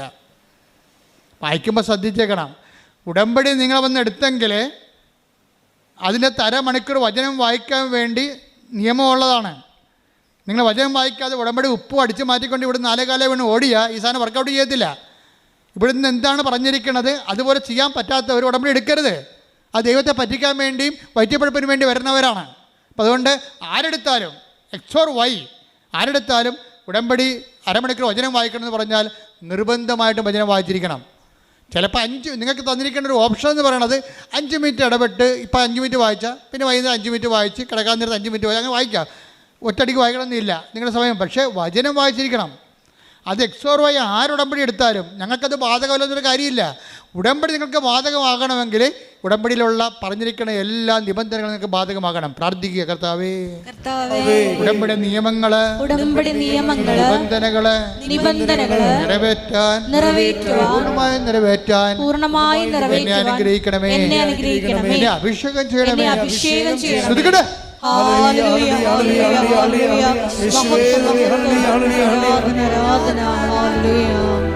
പരിശുദ്ധ പരമദിവ്യകാരുണ്യത്തിന് ആരാധനയും സ്തുതിയും പുകഴ്ചയും ഉണ്ടായിരിക്കട്ടെ. നമ്മൾ അതിന്റെ പൂർണ്ണതയിലേക്ക് വരികയാണ്. വീണ്ടും വരുന്നത് ഇവിടെ എന്ത് സംഭവം? കാനംകാരി അത് ശരിയാണെന്ന് പറഞ്ഞു. അവിടെയാണ് അനുതാപം. നീ പറഞ്ഞത് ശരിയാണെന്ന് പറയണത്. നമ്മുടെ ജീവിതമല്ല ശരി, കർത്താവിൻ്റെ വചനമാണ് ശരി. ഇനി കർത്താവിൻ്റെ വചനം അനുസരിച്ചുകൊണ്ട് ഞാൻ എൻ്റെ ജീവിതം പുനഃക്രമീകരിക്കുമെന്നാണ് കാനംകാരി പറഞ്ഞത്. അപ്പോൾ അവരുടെ മകൾ സുഖം പ്രാപിച്ചു. അടയാളങ്ങൾ ദൈവം നൽകണത് ദൈവവചനം ശരിയാണെന്ന് നമ്മുടെ ജീവിതത്തിലെ വചനം നിറവേറ്റിക്കൊണ്ട് സാക്ഷ്യം പറയും. സാക്ഷ്യപ്പെടുത്തി ജീവിക്കുമ്പോഴാണ് ദൈവം അത് ശരിയായിട്ട് അംഗീകരിക്കണത്. ഇത് തന്നെയാണ് ശരിക്കും പറഞ്ഞാൽ ബദനിയായിലെ മറിയം ചെയ്യണത്. ബദനിയായിലെ മറിയത്തിന് ഒരു തെറ്റ് പറ്റി. എന്താ തെറ്റ്? അവൾ കർത്താവിനെ മിസ്അണ്ടർസ്റ്റാൻഡ് ചെയ്ത് വചനം ചുമ്മാ കേട്ടോണ്ടിരിക്കണതാണ് കാര്യമെന്നാണ് അവൾ വിചാരിച്ചത്. വലിയ ആനക്കാര്യമായിരിക്കും വചനം വായിച്ചുകൊണ്ടിരിക്കണതും കേട്ടുകൊണ്ടിരിക്കണതും. പക്ഷെ മാർത്ത അവളുടെ ചേർത്തിയ മാർത്തായ്ക്ക് വചനത്തെക്കുറിച്ച് വലിയ ഗ്രാഹ്യമൊന്നുമില്ല. അത് നിയമപരമായിട്ട് അവൾ ജീവിക്കുന്നുണ്ട്, വചനം വായിക്കുന്നുണ്ട്. പക്ഷെ അവൾ പറയണത് ഉത്തരവാദിത്തങ്ങളൊക്കെ ചെയ്യണതാണ് വലിയ കാര്യം എന്നാണ് അവൾ പറയണത്. ഇത് രണ്ട് എക്സ്ട്രീമാണെന്നാണ് ഈശോ പറയണത്. ഉത്തരവാദിത്തങ്ങളും ചെയ്യണം, വചനം നിറവേറ്റുകയും ചെയ്യണം, വചനം വായിക്കുകയും ചെയ്യണം, വചനം കേൾക്കുകയും ചെയ്യണം. അതുകൊണ്ടാണ് നീയും വന്ന് വചനം കേൾക്കാൻ പറയണത്. പക്ഷേ എന്നാ പറ്റി? ഒരു ഇഷ്യൂ ആ കുടുംബത്തെ ക്രിയേറ്റ് ചെയ്യുമ്പോൾ ആ തൂണും തുണയുമായി നിന്ന ലാസർ അവരുടെ ആങ്ങളെ തന്നെ രോഗിയായി നോക്കുമ്പോൾ എന്താ പറ്റി? അടുത്തിരുന്ന മറിയം പറയും രോഗിയായതുകൊണ്ട് അവർ ആദ്യം ഈ ലാസറിന് രോഗം വന്നിട്ട് മറിയം മൈൻഡ് ചെയ്യില്ല. എന്താ കാര്യം? ആണും തൂണും തടിയും തണ്ടടിയുമായിട്ട് നിൽക്കണ ആരാണ്? ദൈവം അവിടെ കൂടെ ഉണ്ട്, ഈശോ ഉണ്ട്. കാനായിലെ കല്യാണത്തിൽ വെള്ളം വീഞ്ഞാക്കിയോ കടൽ വീഞ്ഞാക്കിയോ നടന്നവൻ. അങ്ങനെ ഒത്തിരി ബയോഡേറ്റ ഉള്ള ക്രിസ്തു അവളുടെ ഒരു കുടുംബ സുഹൃത്തിനെ പോലെ ഉണ്ട്. ദൈവമായിട്ട് ആവശ്യമില്ലാത്ത സ്വകാര്യ ബന്ധം ചില ആൾക്കാരുണ്ടാക്കും. കർത്താവിൻ്റെ പ്രാണനാണ്, സുഹൃത്താണ്, മണ്ണാങ്കട്ടിൻ്റെ ഒപ്പമല്ല. ലാസ്റ്റ് 2 പെങ്ങന്മാരുണ്ടായിരുന്നു, ഒന്ന് മാർത്ത ഒന്ന് മറിയം പറഞ്ഞ് കർത്താവിൻ്റെ ഫ്രണ്ടാണെന്ന്. കർത്താവ് പറഞ്ഞ് ഒട്ടേണ്ടി വരുന്നു പറഞ്ഞു. ഒരു ഫ്രണ്ടുമില്ല, അങ്ങനെ റിലേഷൻ ഇല്ലെന്ന് പറയും. എന്താ കാര്യം? ദൈവമായിട്ട് നമുക്കൊരു മാനുഷികമായ ഫ്രണ്ട്ഷിപ്പല്ല ഉള്ളത്. ദൈവവും ദൈവത്തിന് മക്കളും എന്നുള്ള ഫ്രണ്ട്ഷിപ്പാണ് നമുക്കുള്ളത്. ഈ ഫ്രണ്ട്ഷിപ്പിൻ്റെ സമയത്തുണ്ടായിരുന്ന വിഷയം എന്ന് പറയണത്, ഇപ്പോൾ ഒരു ഇഷ്യൂ ഉണ്ടായി, നമ്മളത് എപ്പോഴും അണ്ടർ ടെസ്റ്റിംഗ് ആണ്. നീ ദൈവത്തിൻ്റെ എന്ത് റിലേഷൻ്റെ നിലവാരത്തിലാണെങ്കിലും ദൈവം പറയും എനിക്ക് ടെസ്റ്റ്, നീ കാര്യങ്ങളൊക്കെ പറഞ്ഞത് ശരിയാണ്, പക്ഷേ ടെസ്റ്റ് ചെയ്യാനുണ്ടെന്ന് പറയും. അങ്ങനെ ലാസറിന് പണി കൊടുക്കണത്. ലാസർ ചത്ത് മലക്കും. അപ്പോൾ ഇവിടെ നിലവിട്ട് പോകും. ആരുമില്ലല്ലോ ഇപ്പം. കർത്താവിന് വേണ്ടി ആഹാരം ചെയ്താണ് ഇവർ ഒരു വർഷം മുഴുവനും. കർത്താവിനെ കൊണ്ടിരുന്ന് വചനം പങ്കുവെച്ചതാണ് മറിയാം. ഒരു കഥയുമില്ല, കർത്താവില്ല, ആരുമില്ല. ആൾക്കാരൊക്കെ പറഞ്ഞു വിട്ടിട്ടുണ്ട് കൊണ്ടുവരാൻ, ആര് വരാൻ, ചത്ത് ചീഞ്ഞ് അടക്കി തീർന്ന്. എന്നിട്ടില്ല. അവസാനം ഇവരെല്ലാം ഡൗണായി. പ്രാർത്ഥിച്ചിട്ട് എന്ത് കാര്യം, കർത്താവ് വീട്ടിൽ വന്നെന്ന് പറഞ്ഞിട്ട് എന്ത് കാര്യം, ഇവിടെ ഇരുന്ന് സംസാരിച്ചെന്ന് പറഞ്ഞിട്ട് എന്ത് കാര്യം, നമുക്കൊരാവശ്യമില്ല ഉള്ളപ്പോൾ ആരുമില്ലല്ലോ. അതാ നമുക്കൊരാവശ്യമുള്ളപ്പോൾ ആരുമില്ലല്ലോ. അതായത് എപ്പോഴും ടെസ്റ്റിംഗ് ടൈം എപ്പോഴും നിൽക്കാൻ മനസ്സിലാക്കണം. കർത്താവുമായിട്ട് നിൽക്കുമ്പോൾ നമ്മൾ എന്ത് ജോലി ചെയ്തു, നമ്മൾ എന്ത് കർത്താവുമായിട്ട് ബന്ധമാണ്. ഇപ്പം ഞങ്ങളൊക്കെ ഫുൾ ടൈം കോൺസെൻട്രേറ്റഡാണ്. ഞാൻ എൻ്റെ ജീവിതത്തിലാണെങ്കിൽ ഒരു ടൈം പോലും ഞാൻ നഷ്ടപ്പെടുത്തിയിട്ടില്ല. എൻ്റെ ജീവിതത്തിൻ്റെ ഏറ്റവും വലിയ വിജയമാണത്. കർത്താവിന് മുമ്പിൽ എനിക്ക് തന്നൊരു ദാനമാണ്. ഒരു ടൈം പോലും ഞാൻ വേസ്റ്റ് ചെയ്തിട്ടില്ല, വേസ്റ്റിന് വേണ്ടി ഉപയോഗിച്ചിട്ടില്ല. എല്ലാം സുവിശേഷത്തിന് വേണ്ടിയും സഭയ്ക്ക് വേണ്ടിയും സാംസ്കാരിക കലാവിധങ്ങൾക്ക് വേണ്ടിയും സഭയോട് ബന്ധപ്പെട്ട സമൂഹത്തിന് വേണ്ടിയും പൊതുസമൂഹത്തിന് വേണ്ടിയാണ് ജീവിച്ചത്. ഇപ്പോഴും അങ്ങനെയാണ്, ഒരു സമയം കളയത്തില്ല. പക്ഷേ എനിക്ക് ഇത്രയും കൃത്യമായിട്ട് സുവിശേഷ വേലയായിട്ട് ജീവിച്ചിട്ടും എനിക്കെന്തെല്ലാം പ്രോബ്ലംസാണ് ഉള്ളത്. എനിക്ക് ന്യായമായി ദൈവം തരേണ്ട ഒരു കാര്യം തന്നിട്ടില്ല. ദൈവത്തിന് വേണ്ടി ഒത്തിരി കാര്യങ്ങൾ ദൈവം ചെയ്തിട്ടുണ്ട്, അതിനെന്നെ പങ്കെടുപ്പിച്ചിട്ടുണ്ട്. അത് ഞാൻ സന്തോഷമായി. ഇപ്പം നിങ്ങൾ ദൈവത്തിന് വേണ്ടി തന്ന കാര്യമാണ് ഉടമ്പടി, ദൈവത്തിന് വേണ്ടി തന്ന കാര്യമാണ് നിങ്ങൾ. അത് ഞാൻ നന്നായിട്ട് ചെയ്യുന്നുണ്ട്. പക്ഷേ ഇതുപോലും ആരോഗ്യത്തോടെ ചെയ്യാൻ വേണ്ടി ദൈവം അനുവദിച്ചിട്ടില്ല. എന്താ കാര്യം? ഒരു കൈ കർത്താവിനെ പിടിച്ചുകൊണ്ടേ നടക്കാൻ പറ്റത്തുള്ളൂ. അതെപ്പോഴും നമ്മൾ ശ്രദ്ധിക്കണം. എന്നോട് കാണിക്കാത്ത കാര്യം നിങ്ങളോട് കാണിക്കുമോ? എന്താ സംഭവിച്ചു കഴിഞ്ഞാൽ കാണിക്കാൻ പറ്റില്ലെന്നൊന്നും ഞാൻ പറയണില്ല. പക്ഷേ ഇതൊരു മനസ്സിലാക്കേണ്ട സത്യമാണ്. നമ്മൾ ദൈവത്തിൽ അടുക്കുമ്പോൾ ആൾക്കാർ ദൈവത്തിൽ അടുക്കണത് എന്താണ്? നമുക്ക് പ്രശ്നമൊന്നും ഉണ്ടാകരുത്, അത് വേണ്ടിയാണ് ദൈവത്തിൽ എടുക്കുന്നത്. നാളെ പിള്ളേർ പള്ളിക്കൂടത്തിൽ പോകുമ്പോൾ പട്ടി കടിക്കരുത്, അതിനാണ് കുടുംബ പ്രാർത്ഥന നടത്തുക. എന്നാൽ കുടുംബ പ്രാർത്ഥന അല്ല, വല്ല അബദ്ധം ഉണ്ടാകും, വല്ല അപകടം ഉണ്ടാകും. അപ്പോൾ ഈ പേടിച്ചിട്ടാണ് കുടുംബ പ്രാർത്ഥന നടത്തുന്നത്, അല്ല ദൈവത്തെ സ്നേഹിച്ചിട്ടല്ല. പല അണ്ണന്മാരും പള്ളിയിൽ പോണതും പല അണ്ണന്മാരും കുടുംബ പ്രാർത്ഥന നടത്തേണ്ട കാര്യം എന്താണ്? നമുക്ക് പണി കിട്ടല്ലേ കർത്താവേ, നമുക്ക് പണി തരുന്നത് കേട്ടാ, പണി തരാതിരിക്കാൻ വേണ്ടിയാണേ. അത് ദൈവത്തിന് അറിയാം. എന്ന് വെച്ച് കഴിഞ്ഞാൽ പേടിച്ചിട്ടാണ് പല കാര്യങ്ങളും ചെയ്യണത്. അങ്ങനെയല്ല, ദൈവത്തിനെ സ്നേഹിച്ചിട്ട് ചെയ്യണതിലേക്ക് നീ ഒരു ടെസ്റ്റ് തരും. അപ്പം ടെസ്റ്റ് തന്നപ്പോൾ എന്ത് പറ്റി? ടെസ്റ്റിൽ മറിയാൻ തോറ്റു. മാർത്ത, വചനം കേൾക്കാത്ത മാർത്ത അപ്പഴും പിടിച്ചു നിന്ന്. 4 ദിവസം കഴിഞ്ഞപ്പോൾ ചീഞ്ഞപ്പോൾ ആൾ വന്നിട്ടുണ്ട്, കർത്താവ് വന്നിട്ടുണ്ട്, ചീഞ്ഞ ആൾ.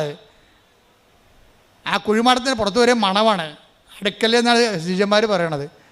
ഇപ്പം കർത്താവ് അവിടെ വന്ന് നിൽക്കണമെന്ന് കണ്ടപ്പോൾ മറിയാൻ പറഞ്ഞു, വരിക പോവുകയും ചെയ്യട്ടെ, നമുക്കെന്താണ്, വരിക പോവുകയും ചെയ്യട്ടെ, നമുക്കെന്താണ്. കാര്യം നമുക്ക് വരാനുള്ളതിനെല്ലാം വന്ന്, വരാനുള്ള വഴി തങ്ങുക, പോകാനുള്ളവൻ പോയി.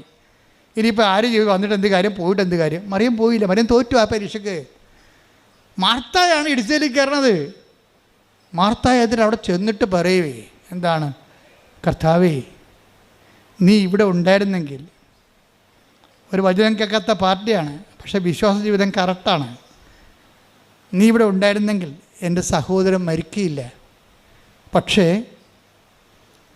നീ ദൈവത്തോട് ചോദിക്കണത് എന്തും ദൈവം നിനക്ക് നൽകുമെന്ന് ഇപ്പോഴും എനിക്കറിയാം. അതാണ് മാർത്തയുടെ വിശ്വാസം. വല്ലാത്ത വിശ്വാസമാണ്. കഴിഞ്ഞ ദിവസങ്ങളിൽ ജോമോളതിനോട് പറഞ്ഞ്, ഇവളെ പഠിപ്പിച്ച ആരോ ഉണ്ടാക്കി വിളിച്ച് പറഞ്ഞ്, ഗ്രീക്കിൽ എഴുതിയിരിക്കണത് കർത്താവേ, നീ ലോകത്തിലേക്ക് വരുന്ന മിശിഹായെന്ന് ഞാൻ പണ്ട് വിശ്വസിച്ചിരുന്നെന്നാണ്, ഇപ്പം വിശ്വസിക്കണില്ലെന്നാണ് പറഞ്ഞതെന്ന്. ഞാൻ പറഞ്ഞു, നീ ചെന്ന് ആ മരമണ്ടനോട് ചോദിക്കുക, എന്താ ചോദിക്കേണ്ടത്? അങ്ങനെയാണെങ്കിൽ പിന്നെ എന്തുകൊണ്ട് നിങ്ങൾ ബൈബിള് അതനുസരിച്ച് തിരുത്തുക? ബൈബിളിൽ ഒരു കാര്യം എഴുതിയിട്ട് ഇവന്മാർ വേറെ കാര്യം പഠിപ്പിക്കുമ്പോൾ ഇവന്മാർ ദൈവത്തിനെതിരെ സംസാരിക്കുകയല്ലേ, വിശ്വാസത്തിനെതിരെ. ഇവരുടെ അക്കാഡമിക് ജാട കാരണം ആധ്യാത്മിക തകർച്ച ഉണ്ടാക്കുകയല്ലേ. ഇവരാർക്കും ഉത്തരവാദിത്തം കൊടുത്തത്? ഞാൻ ഇവിടെ ശരിക്കും പൂശി. എന്താ കാര്യം വെച്ചാൽ കർത്താവിൻ്റെ വചനത്തിൽ എഴുതിക്കുന്നത് നമുക്ക് വ്യക്തിപരമായ വ്യാഖ്യാനത്തിനുള്ളതല്ലത്. മർക്കോസ് എന്താ പറഞ്ഞത്? മാർത്ത എന്താ പറഞ്ഞത്? കർത്താവേ, നീ ഇവിടെ ഉണ്ടായിരുന്നെങ്കിൽ എൻ്റെ സഹോദരൻ മരിക്കുകയില്ലായിരുന്നു. പക്ഷേ എന്താ പ്രശ്നം? നീ ദൈവത്തോട് ചോദിക്കണത്, അത് നിങ്ങൾ പറയണം. നീ എന്ത് തകർന്നാലും തരിപ്പണമായാലും പറയണം, മാർത്തായെ പോലെ പറയണം, നീ ദൈവത്തോട് ചോദിക്കണത് എന്തും നീ ദൈവത്തോട് ചോദിക്കണം, ഇപ്പോഴും നിനക്ക് തരുമെന്ന് എനിക്കറിയാവുന്ന. അപ്പോൾ ഈശോ പറയും, ഈ വിശ്വാസം ഈ ക്രൈസിസ് ടൈമിൽ എല്ലാം തീർന്ന് തല്ലിപ്പെരക്കി വാടക വീട്ടിൽ നിന്ന് അവർ നമ്മളെ ചവിട്ടി ഇറക്കി നമുക്കെതിരെ കേസുമായി. അപ്പോഴും പറയും, കർത്താവേ നീ ദൈവത്തോട് ചോദിക്കണത് എന്തും ദൈവം നിനക്ക് തരുമെന്ന് ഇപ്പോഴും എനിക്കറിയാം എന്ന് നമ്മൾ പറയാം. 100,000 അനുഭവങ്ങൾ, ജനകോടികളും ജന്മാന്തരങ്ങളും അവരുടെ യേശുക്രിസ്തുവിനെ അവർ ജീവിക്കുമ്പോൾ അവരുടെ ജീവിതത്തിൽ മനുഷ്യന് മറക്കാനാവാത്ത, ഒരിക്കലും ദൈവത്തെ അംഗീകരിച്ച് കൊടുക്കാൻ പറ്റാത്ത പല ദുഃഖാനുഭവങ്ങൾ ഉണ്ടാകുമ്പോഴും മാർത്തായെപ്പോലെ ദൈവപൈതലിനെ പറയാൻ കഴിയണം, എന്താണ്, നീ എൻ്റെ അവസ്ഥ ഇതാണ്, ഞാൻ തകർന്ന് തരിപ്പണമായി, I am reduce into zero minus. പക്ഷേ ദൈവത്തോട് നീ ചോദിക്കണത് എന്തും ഇപ്പോഴും നിനക്ക് തരുമെന്ന് എനിക്കറിയാം. അതാണ് വിശ്വാസം. അപ്പോഴും സംസാരിക്കും കർത്താവ്, എന്താണ്, നിൻ്റെ സഹോദരൻ ഉയർത്തെഴുന്നേൽക്കും. യെസ്. അപ്പോൾ പറഞ്ഞു, യെസ് മൈ ലോർഡ്, യെസ് അവൻ ഉയർത്തെഴുന്നേൽക്കും. എങ്ങനെയാണ്? അവൾ പറഞ്ഞ കാറ്റഗിസത്തിൽ അവൾക്കറിയാം, എന്താണ്, അന്തിമ നാളിൽ പുനരുദ്ധാനഘട്ടത്തിൽ അവൻ ഉയർത്തെഴുന്നേൽക്കുമെന്ന് എനിക്കറിയാം. അപ്പം ഇപ്പം അവൻ ഉയർപ്പിച്ച് തരണമെന്നല്ല മാർത്ത പറയണത്, ഞാൻ നിന്നെ വിശ്വസിക്കുന്നു, നിത്യജീവന് വേണ്ടി വിശ്വസിക്കുന്നുവെന്ന്. അപ്പോൾ ഈശോ പറയും, Martha, I am the life and resurrection. ഞാനാണ് ജീവൻ, ഞാനാണ് പുനരുദ്ധാനം, നീ ഇത് വിശ്വസിക്കുന്നു. Yes my lord. അപ്പോൾ അവൾ പറയും, യെസ് മൈ ലോർഡ്. ഈ ശവത്തിൻ്റെ നാറിയ ആ സ്ഥലത്ത് നിന്നുകൊണ്ട് ആ ശവക്കാറ്റടിക്കുമ്പോൾ അവൾ പറയും, യെസ് മൈ ലോർഡ്, നീ ലോകത്തിലേക്ക് വരായിരുന്ന മിശിഹായാണെന്ന് ഞാൻ വിശ്വസിക്കുന്നു. അപ്പോൾ ഈശോ കൈ ഉയർത്തി, ലാസറസ് കം ഔട്ട്. അവൻ കൈ ഉയർത്തിക്കൊണ്ട് പറയും, ലാസറേ പുറത്തു വരാൻ. ഈ വിശ്വാസത്തിന് മുമ്പിൽ നീ അകത്ത് നിന്നിട്ട് എനിക്ക് കാര്യമില്ലെന്ന് പറയും. നിന്നെ പുറത്തു കൊണ്ടുവരാൻ കഴിയുമെന്ന് അവൾ വിശ്വസിക്കുന്നു, ഇപ്പോഴും അവൾ വിശ്വസിക്കുന്നു.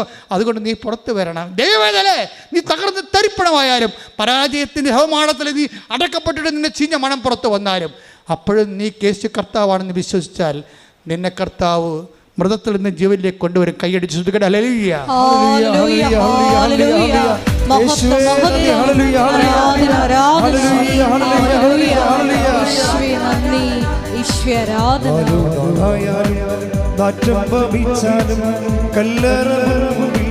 കർത്തൻ വന്നിടും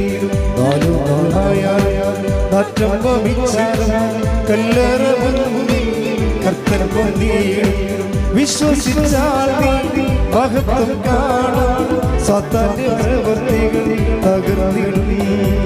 വിശ്വസിച്ചാൽ മഹത്വം കാണാം, സാത്താന്റെ പ്രവൃത്തികൾ തകർന്നിടും. കാണുന്നില്ല വിശ്വാസം എൻ മുൻപിൽ ചെങ്കടൽ ഉണ്ടാകുന്നു. കാണുന്നില്ല വിശ്വാസം എൻ മുൻപിൽ ചെങ്കടൽ ഉണ്ടാകുന്നു. കാണാത്ത കാര്യങ്ങൾ കൺമുൻപിലെന്നമോ വിശ്വസിച്ചിരുന്നു നിൽക്കുന്നവേ.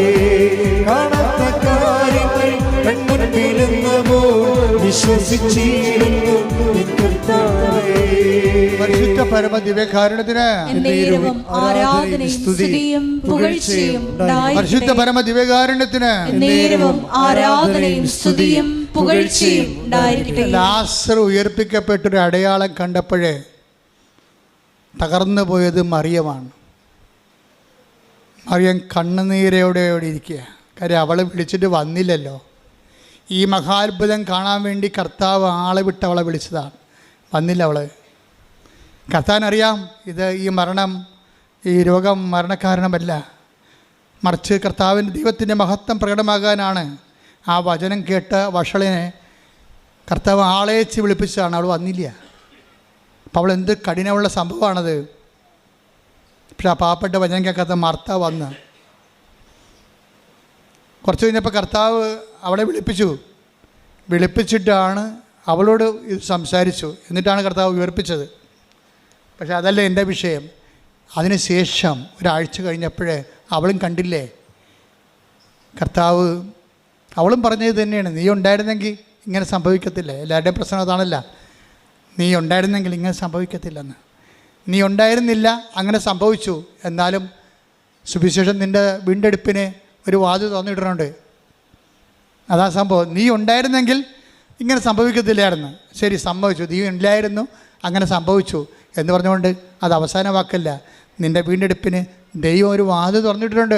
I am the door. അതാണ് കർത്താവ് പറഞ്ഞു, ഞാനാണ് വാതിലെന്ന്. കൈയടിക്കട്ടെ, ശ്രദ്ധിക്കട്ടെ.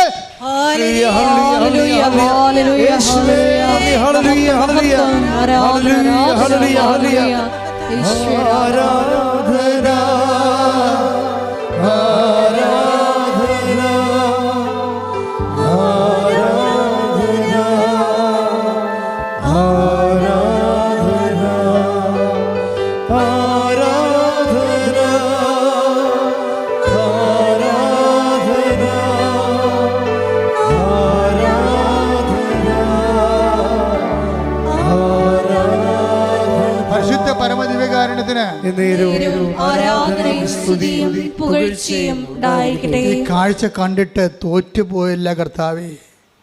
അന്ന് മുതൽ അവളെ പിച്ചും പേയും കർത്താവെ തോറ്റുപോയി. കർത്താവെ, മറിയത്തിൻ്റെ അനുതാപം തുടങ്ങണം അവിടെ നിന്ന് മുതലാണ്. എല്ലാം കഴിഞ്ഞിട്ടും കർത്താവ് അവൾ വരാതിരുന്നിട്ടും പിന്നെ അവളെ വിളിച്ചില്ലേ. അതിന് മുമ്പിൽ, ആ സ്നേഹത്തിന് മുമ്പിൽ ഇവളെ തോറ്റുപോകും. തോറ്റുപോകുക തന്നെയല്ല, കർത്താവ് ആരാണെന്ന് അവൾ കാണുകയും ചെയ്യും. അപ്പോൾ അവൾ എപ്പോഴും പറയും, തോറ്റുപോയി കർത്താവെ, തോറ്റുപോയി, നിൻ്റെ സ്നേഹത്തിന് മുമ്പ് ഞാൻ തോറ്റുപോയി എന്ന് പറഞ്ഞ് അവളത്, ആ അനുതാപമാണ് ബെഥനിയിലെ മറിയം പിന്നെ ലാസറിൻ്റെ വീട്ടിലെ കർത്താവിനെ വിളിക്കാൻ കാരണം. ഒരു നേരത്തെ ഭക്ഷണത്തിന് വീണ്ടും പഴയതുപോലെ ലാസറുണ്ടാവും, മർത്തായുണ്ടാവും, മറിയം ഉണ്ടാവും. യേശുവിനെ വിളിക്കുമ്പോൾ അന്ന് വരെ ചെയ്യാത്തൊരു കാര്യം മറിയം ചെയ്യും. എന്താണ് ചെയ്യണത്? തോറ്റുപോയി കർത്താവേ, നിൻ്റെ സ്നേഹത്തിന് മുമ്പിൽ തോറ്റുപോയെന്ന് പറയാൻ വേണ്ടി ഒരു കുപ്പി നാർദിൻ സുഗന്ധം എടുത്തിട്ട് അവൻ്റെ കാലെ പൂശിക്കൊണ്ടിരിക്കും. അത് അവളുടെ അനുതാപമാണത്. ഒരിക്കൽ yes my lord, you are right. അതാണ് അനുതാപം. അതേ കർത്താവേ, കനങ്കാരി പറഞ്ഞില്ലേ, yes my lord, you are right. ഇപ്പോഴും മറിയാൻ പറഞ്ഞത് എന്താണ്? Yes my lord, you are right. ക്രിസ്തു എപ്പോഴും സത്യമായിട്ട് നിൽക്കും. ഏത് തകർച്ചകളിലൂടെ നീ കടന്നു പോയാലും നിന്നെ വീണ്ടെടുക്കാൻ, അവസാനത്തെ വാതിൽ തുറക്കാൻ വേണ്ടി ക്രിസ്തു വരും. അപ്പോഴും നീ ഇടയ്ക്ക് കർത്താവിനെ തള്ളിപ്പറയരുത്. കാര്യം അനുതാപം എന്ന് പറയണത് നിരന്തരമായ ക്രിസ്തുവിനെ എല്ലാ സാഹചര്യങ്ങളിലും അംഗീകരിച്ചുകൊണ്ട് ക്രിസ്തുവിൻ്റെ കൂടെ നിത്യതയിലേക്കുള്ള യാത്രയാണ്. ഇത് കണ്ടപ്പോൾ വാട്ട് വേസ്റ്റ് അയാൾ കിടന്ന് കാറി. ആരെയാണ്? യൂദാസ്. എന്താ വാട്ട് വേസ്റ്റ്? എന്ത് ഇത്? 300 ദിനാറയില്ലേ, ഒരു വർഷത്തെ മുഴുവൻ കൂലിയാണ്. ഇത് പാപസംഘങ്ങൾക്ക് വീട് വെച്ച് കൊടുക്കാൻ പാടില്ല ഞാൻ ചോദിക്കും. അങ്ങനെ ചോദിക്കണവരില്ലേ? ബൈബിൾ പഠിക്കുന്നവർ ധ്യാനകേന്ദ്രങ്ങൾക്ക് പകരം വീട് വെച്ച് കൊടുക്കാൻ പറയുന്ന ആൾക്കാരില്ലേ? എല്ലാ കാലത്തും ഉണ്ടാവും. പെണ്ണുങ്ങളെ കെട്ടിക്കാൻ പാടില്ല എന്ന് പറഞ്ഞിരിക്കുന്ന ആൾക്കാരുണ്ടാവും. യുവദാസന്മാർ എല്ലാ കാലത്തും ഉണ്ടാവും. പക്ഷേ അതിന് പകരം നമുക്ക് വീട് വെച്ച് കൊടുക്കാം, മക്കളെ കെട്ടിച്ച് കൊടുക്കാം, പക്ഷേ അത് സുവിശേഷത്തിന് പകരമാകത്തില്ല.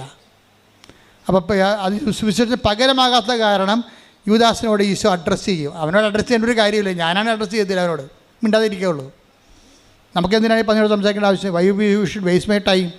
പക്ഷേ എല്ലാവർക്കും വേണ്ടി കർത്താവ് അവനോട് സംസാരിക്കും. എന്താ പറഞ്ഞത്? ജൂഡാസ്, എൻ്റെ നീ അത്ര നെഞ്ചുവേദന എടുക്കേണ്ട കാര്യമൊന്നുമില്ല കരുതി. നീ വലിയ റാഷണാലിറ്റി കളിച്ചിട്ടും നാട്ടുകാരുടെ മുമ്പിൽ വലിയ സാമൂഹ്യ പരിഷ്കർത്താവേണ്ട കാര്യമൊന്നുമില്ല.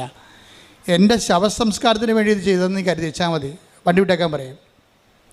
എൻ്റെ ശവസംസ്കാരത്തിന് വേണ്ടി. പക്ഷേ നീ ഒരു കാര്യം മനസ്സിലാക്കണം. എന്താ കാര്യം? നീ അതിനെ മനസ്സിലാക്കേണ്ട കാലങ്ങളാണ് നിനക്ക് വരാൻ പോണത്. എൻ്റെ സുവിശേഷം എവിടെയെങ്കിലും പറയും കേട്ടോ, the word of God. Mathai 26:13 സത്യമായി ഞാൻ നിങ്ങളോട് പറയുന്നു, സത്യമായി ഞാൻ നിങ്ങളോട് പറയുന്നു, ലോകത്തിൽ എവിടെയെല്ലാം ഈ സുവിശേഷം പ്രസംഗിക്കപ്പെടുമോ അവിടെയെല്ലാം ഇവൾ ചെയ്ത കാര്യവും ഇവളുടെ സ്മരണയ്ക്കായി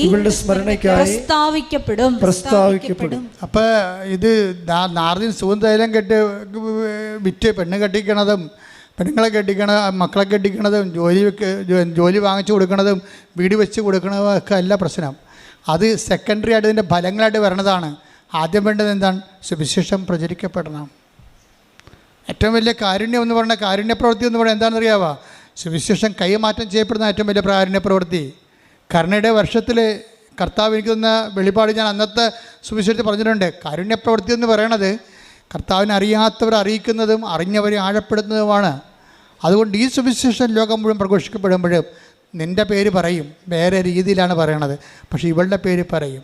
അത് പ്രഘോഷിക്കപ്പെടുന്നതിൻ്റെ ഭാഗമായിരിക്കും. സുവിശേഷ പ്രഘോഷത്തിൻ്റെ ഭാഗമായിട്ടായിരിക്കും ഇവളുടെ അനുതാപം ഇനി പ്രഘോഷിക്കപ്പെടാൻ പോകുന്നതെന്ന് പറയും. അവൾക്ക് ചെയ്യാൻ കഴിയണ അവൾ ചെയ്തു, അവൾക്ക് ചെയ്യാൻ കഴിയണ അവൾ ചെയ്തു. അവളുടെ ചെയ്തതിനെ, അവളുടെ അനുതാപത്തെ ദൈവം അംഗീകരിക്കും. എന്താ കാര്യം? ലാസർ ഉയർത്തപ്പോൾ നീ ലോകത്തിലേക്ക് വരായിരുന്ന മിശിഹായാണ്, നീ ദൈവത്തെ മനുഷ്യൻ മരിച്ചാലും ഉയർത്തെഴുന്നേൽപ്പിക്കുന്ന ദൈവമാണെന്ന് അവൾ നേരിട്ട് കണ്ടപ്പോൾ അവനിൽ വിശ്വസിക്കുന്നവന് നിത്യജീവനുണ്ടെന്ന് മാർത്തായെപ്പോലെ അവൾ ഏറ്റുപറഞ്ഞതാണ്. കർത്താവിൻ്റെ കാലത്ത് പാദങ്ങൾ പൂശിയ അനുതാപത്തിൻ്റെ സുഗന്ധ തൈലമെന്ന് പറയുന്നത് നിത്യതയ്ക്ക് വേണ്ടിയുള്ള അച്ചാരമാണ്. കൈയ്യടിക്കട്ടെ, സ്തുതിക്കട്ടെ, ഹല്ലേലൂയ.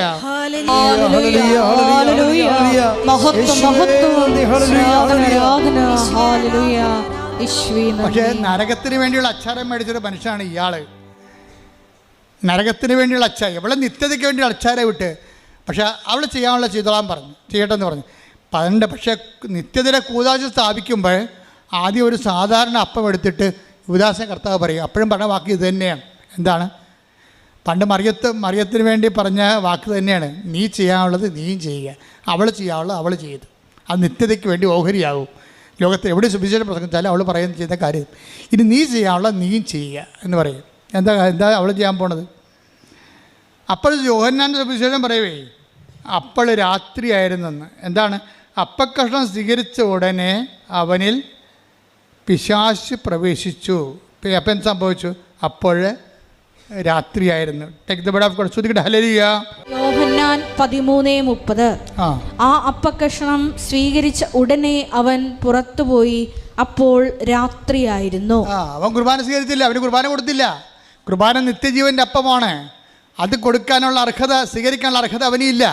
അതൊക്കെ സാധാരണ അപ്പം മുക്കി കൊടുത്തിട്ട് പറഞ്ഞിട്ട് നീ ചെയ്യാനുള്ള എന്താണെന്ന് കർത്താവിന് അറിയാം. എന്താ ചെയ്യാൻ പോണത്? അത് ഒറ്റ കൊടുക്കാതിരിക്കുന്ന ആളാണ്, തീരുമാനം എടുക്കാതിരിക്കുന്ന ആളാണ്. തെറ്റായ തീരുമാനം, തെറ്റായ ജീവിതം, ഞാൻ എന്ത് ഉടമ്പടി എടുത്താലും ഇങ്ങനെ തന്നെ പോകും. അപ്പം തന്നെ നീ യൂദാസായില്ലേ? ദൈവത്തിനെ വഞ്ചിക്കാൻ വേണ്ടി വന്ന് കുത്തിയിരിക്കണ പോലെ ആയില്ലേ? ഞാൻ എന്ത് ഉടമ്പടി എടുത്താലും ഇങ്ങനെ തന്നെ പോകത്തുള്ളൂ. ചിലപ്പോൾ നീ ഭർത്താവിനോട് പറയും, ചില ഭാര്യയോട് പറയും, എന്തുടമ്പടി എടുത്താൽ ഞാൻ ഇങ്ങനെ പോകത്തുള്ളൂ എന്ന് പറയും. അതിൻ്റെ അർത്ഥം എന്താ? ഇവൻ ഏത് കുർബാനയ്ക്ക് കൂടിയാലും ഇവൻ്റെ തീരുമാനം ഇവൻ മാറ്റത്തില്ല.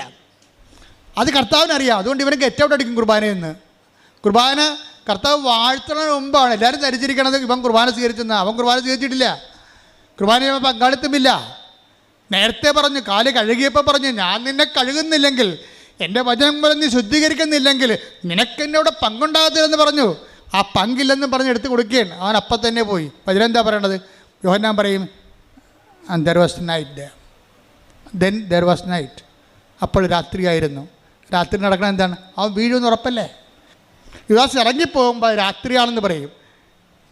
എന്താ രാത്രിയാണെന്ന് പറയണത്? അവൻ വീഴാൻ പോണെന്നതിൻ്റെ അർത്ഥം. യോഹന്നാൻ 11:10 എടുത്ത്. യോഹന്നാൻ 11:10. രാത്രി നടക്കുന്നവൻ തട്ടി വീഴുന്നു. അപ്പൊ 13:30 എന്താ ഇരിക്കണത്? യൂദാസ് പുറത്തോട്ട് ഇറങ്ങിയപ്പോൾ പറയാണ് അപ്പോൾ രാത്രിയായിരുന്നെന്ന്. അതിന് മുമ്പ് തന്നെ ഈശോ പറഞ്ഞ് ഇനി രാത്രി വരാൻ പോകുന്നുണ്ട്, ഒരാൾ രാത്രിയിലോട്ട് ഇറങ്ങി പോകാൻ പോകുന്നുണ്ട്, യവൻ വീഴാൻ പോകണമെന്നാണ്. അതാണ് ഈശോ നേരത്തെ പറഞ്ഞ് 11:10 പറയുന്നുണ്ട് രാത്രി നടക്കുന്ന. ഓർക്കുക, ക്രിസ്തുവിനെ കൂടാതെ നീ നടക്കാൻ തീരുമാനിച്ച രാത്രി നടക്കുന്നവനാണ്. ഇന്നലെ നാളെ വീഴും. ഒരുപക്ഷെ നീ ഇവിടെ വിവരമുള്ളവനാകാം, ഒരുപക്ഷെ നീ അവാർഡ് വാങ്ങിക്കാം, ഒരുപക്ഷെ നീ പണം ഉള്ളവനാകാം, പക്ഷേ നിൻ്റെ നിത്യത രാത്രിയിലാണ്. രാത്രിയിലെ ആ നിത്യതയ്ക്കുള്ള വഴികളിൽ ഇന്നലെ നാളെ നീ തട്ടി വീണിരിക്കും. ദാറ്റ് മീൻസ് നിനക്ക് ഷെയർ ഇല്ലെന്നർത്ഥം. കർത്താവിൻ്റെ ഓഹരിയിൽ ഓർമ്മിച്ച് വേണം കർത്താവ് ഇവിടെ നിൽക്കാനും നടക്കാനും. ദൈവം നിങ്ങളെ അനുഗ്രഹിക്കട്ടെ.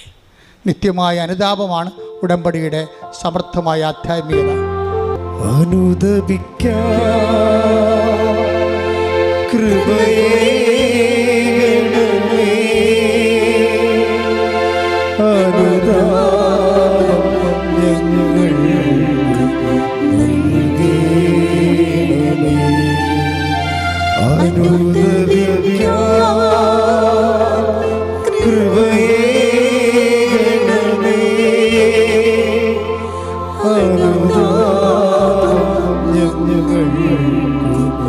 ഞങ്ങൾ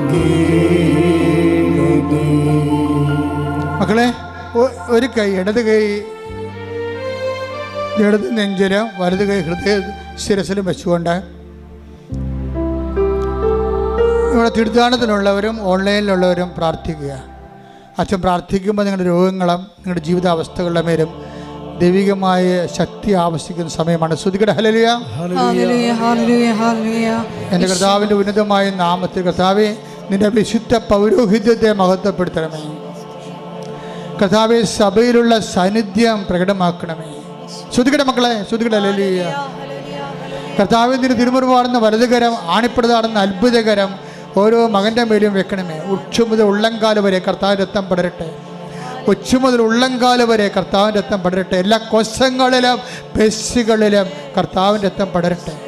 ദൈവത്തിന്റെ കരുണ ചൊരിയട്ടെ. സ്തുതിക്കട്ടെ. ഹല്ലേലൂയ. ഹല്ലേലൂയ. ഹല്ലേലൂയ. ഹല്ലേലൂയ. മഹത്വം, മഹത്വം, ആരാധന, ആരാധന. ഹല്ലേലൂയ. യേശുവേ നന്ദി, യേശുവേ ആരാധന. ഹല്ലേലൂയ. ഹല്ലേലൂയ. ഹല്ലേലൂയ. കർത്താവേ, നിന്റെ ഉന്നതമായ നാമത്തിന് സ്വസ്ത്രം. സ്തുതിക്കട്ടെ മക്കളെ, സ്തുതിയുടെ മക്കളെ. ഹല്ലേലൂയ. ഹല്ലേലൂയ. കർത്താവേ, നിന്റെ ഉന്നതമായ നാമത്തിന് സ്വസ്ത്രം ചെയ്യുന്നു. കർത്താവേ, കർത്താവേ, നിന്റെ തിരുമുറിവാടുന്ന വലതുകരം മകൻ്റെ ശിരസിൽ വെക്കണമേ. മക്കളുടെ ശിരസിൽ വെക്കണമേ. സന്ധ്യബന്ധങ്ങളിലെ കർത്താവിൻ്റെ രക്തം നിറയട്ടെ. അച്ഛൻ ഓരോ പ്രാർത്ഥനകൾ പ്രാർത്ഥിക്കുമ്പോഴും കർത്താവിൻ്റെ രക്തം നിറയട്ടെ എന്ന് ഉച്ചത്തിൽ പറയണം. നിങ്ങളുടെ സന്ധിബന്ധങ്ങളിലെ മാംസപേശികളിലെ രക്തഞരമ്പുകളിലെ ആന്തരിക അവയവങ്ങളിലെ ഉച്ചി മുതൽ ഉള്ളംകാല് വരെ മാരക രോഗങ്ങളിലെ തീരാവേദികളിലെ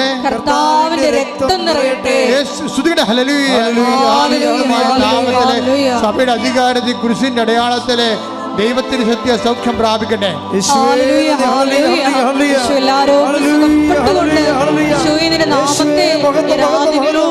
വീണ്ടും വീണ്ടും മഹത്വപ്പെടുത്തുവാൻ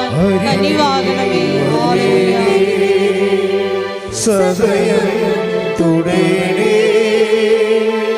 സുഖമായി എന്നെ അരികിൽ വരേണേ സദയം തുടേണേ സുഖമായി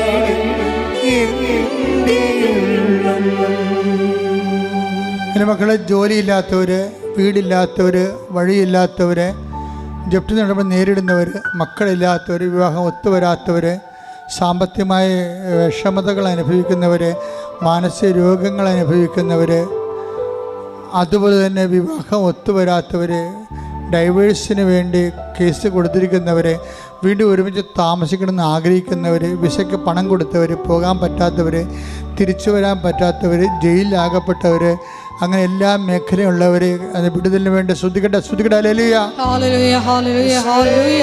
മഹത്വം, മഹത്വം, ആരാധന, ആരാധന. ഹല്ലേലൂയ. യേശുവേ നന്ദി, യേശുവേ ആരാധന. ഹല്ലേലൂയ. എല്ലാവരും മുട്ടേ നിൽക്കുക. മൗനമായി പ്രാർത്ഥിക്കേണ്ട സമയമാണ്. വ്യക്തിപരമായ ആവശ്യങ്ങൾക്ക് വേണ്ടി മൗനമായി പ്രാർത്ഥിക്കട്ടെ.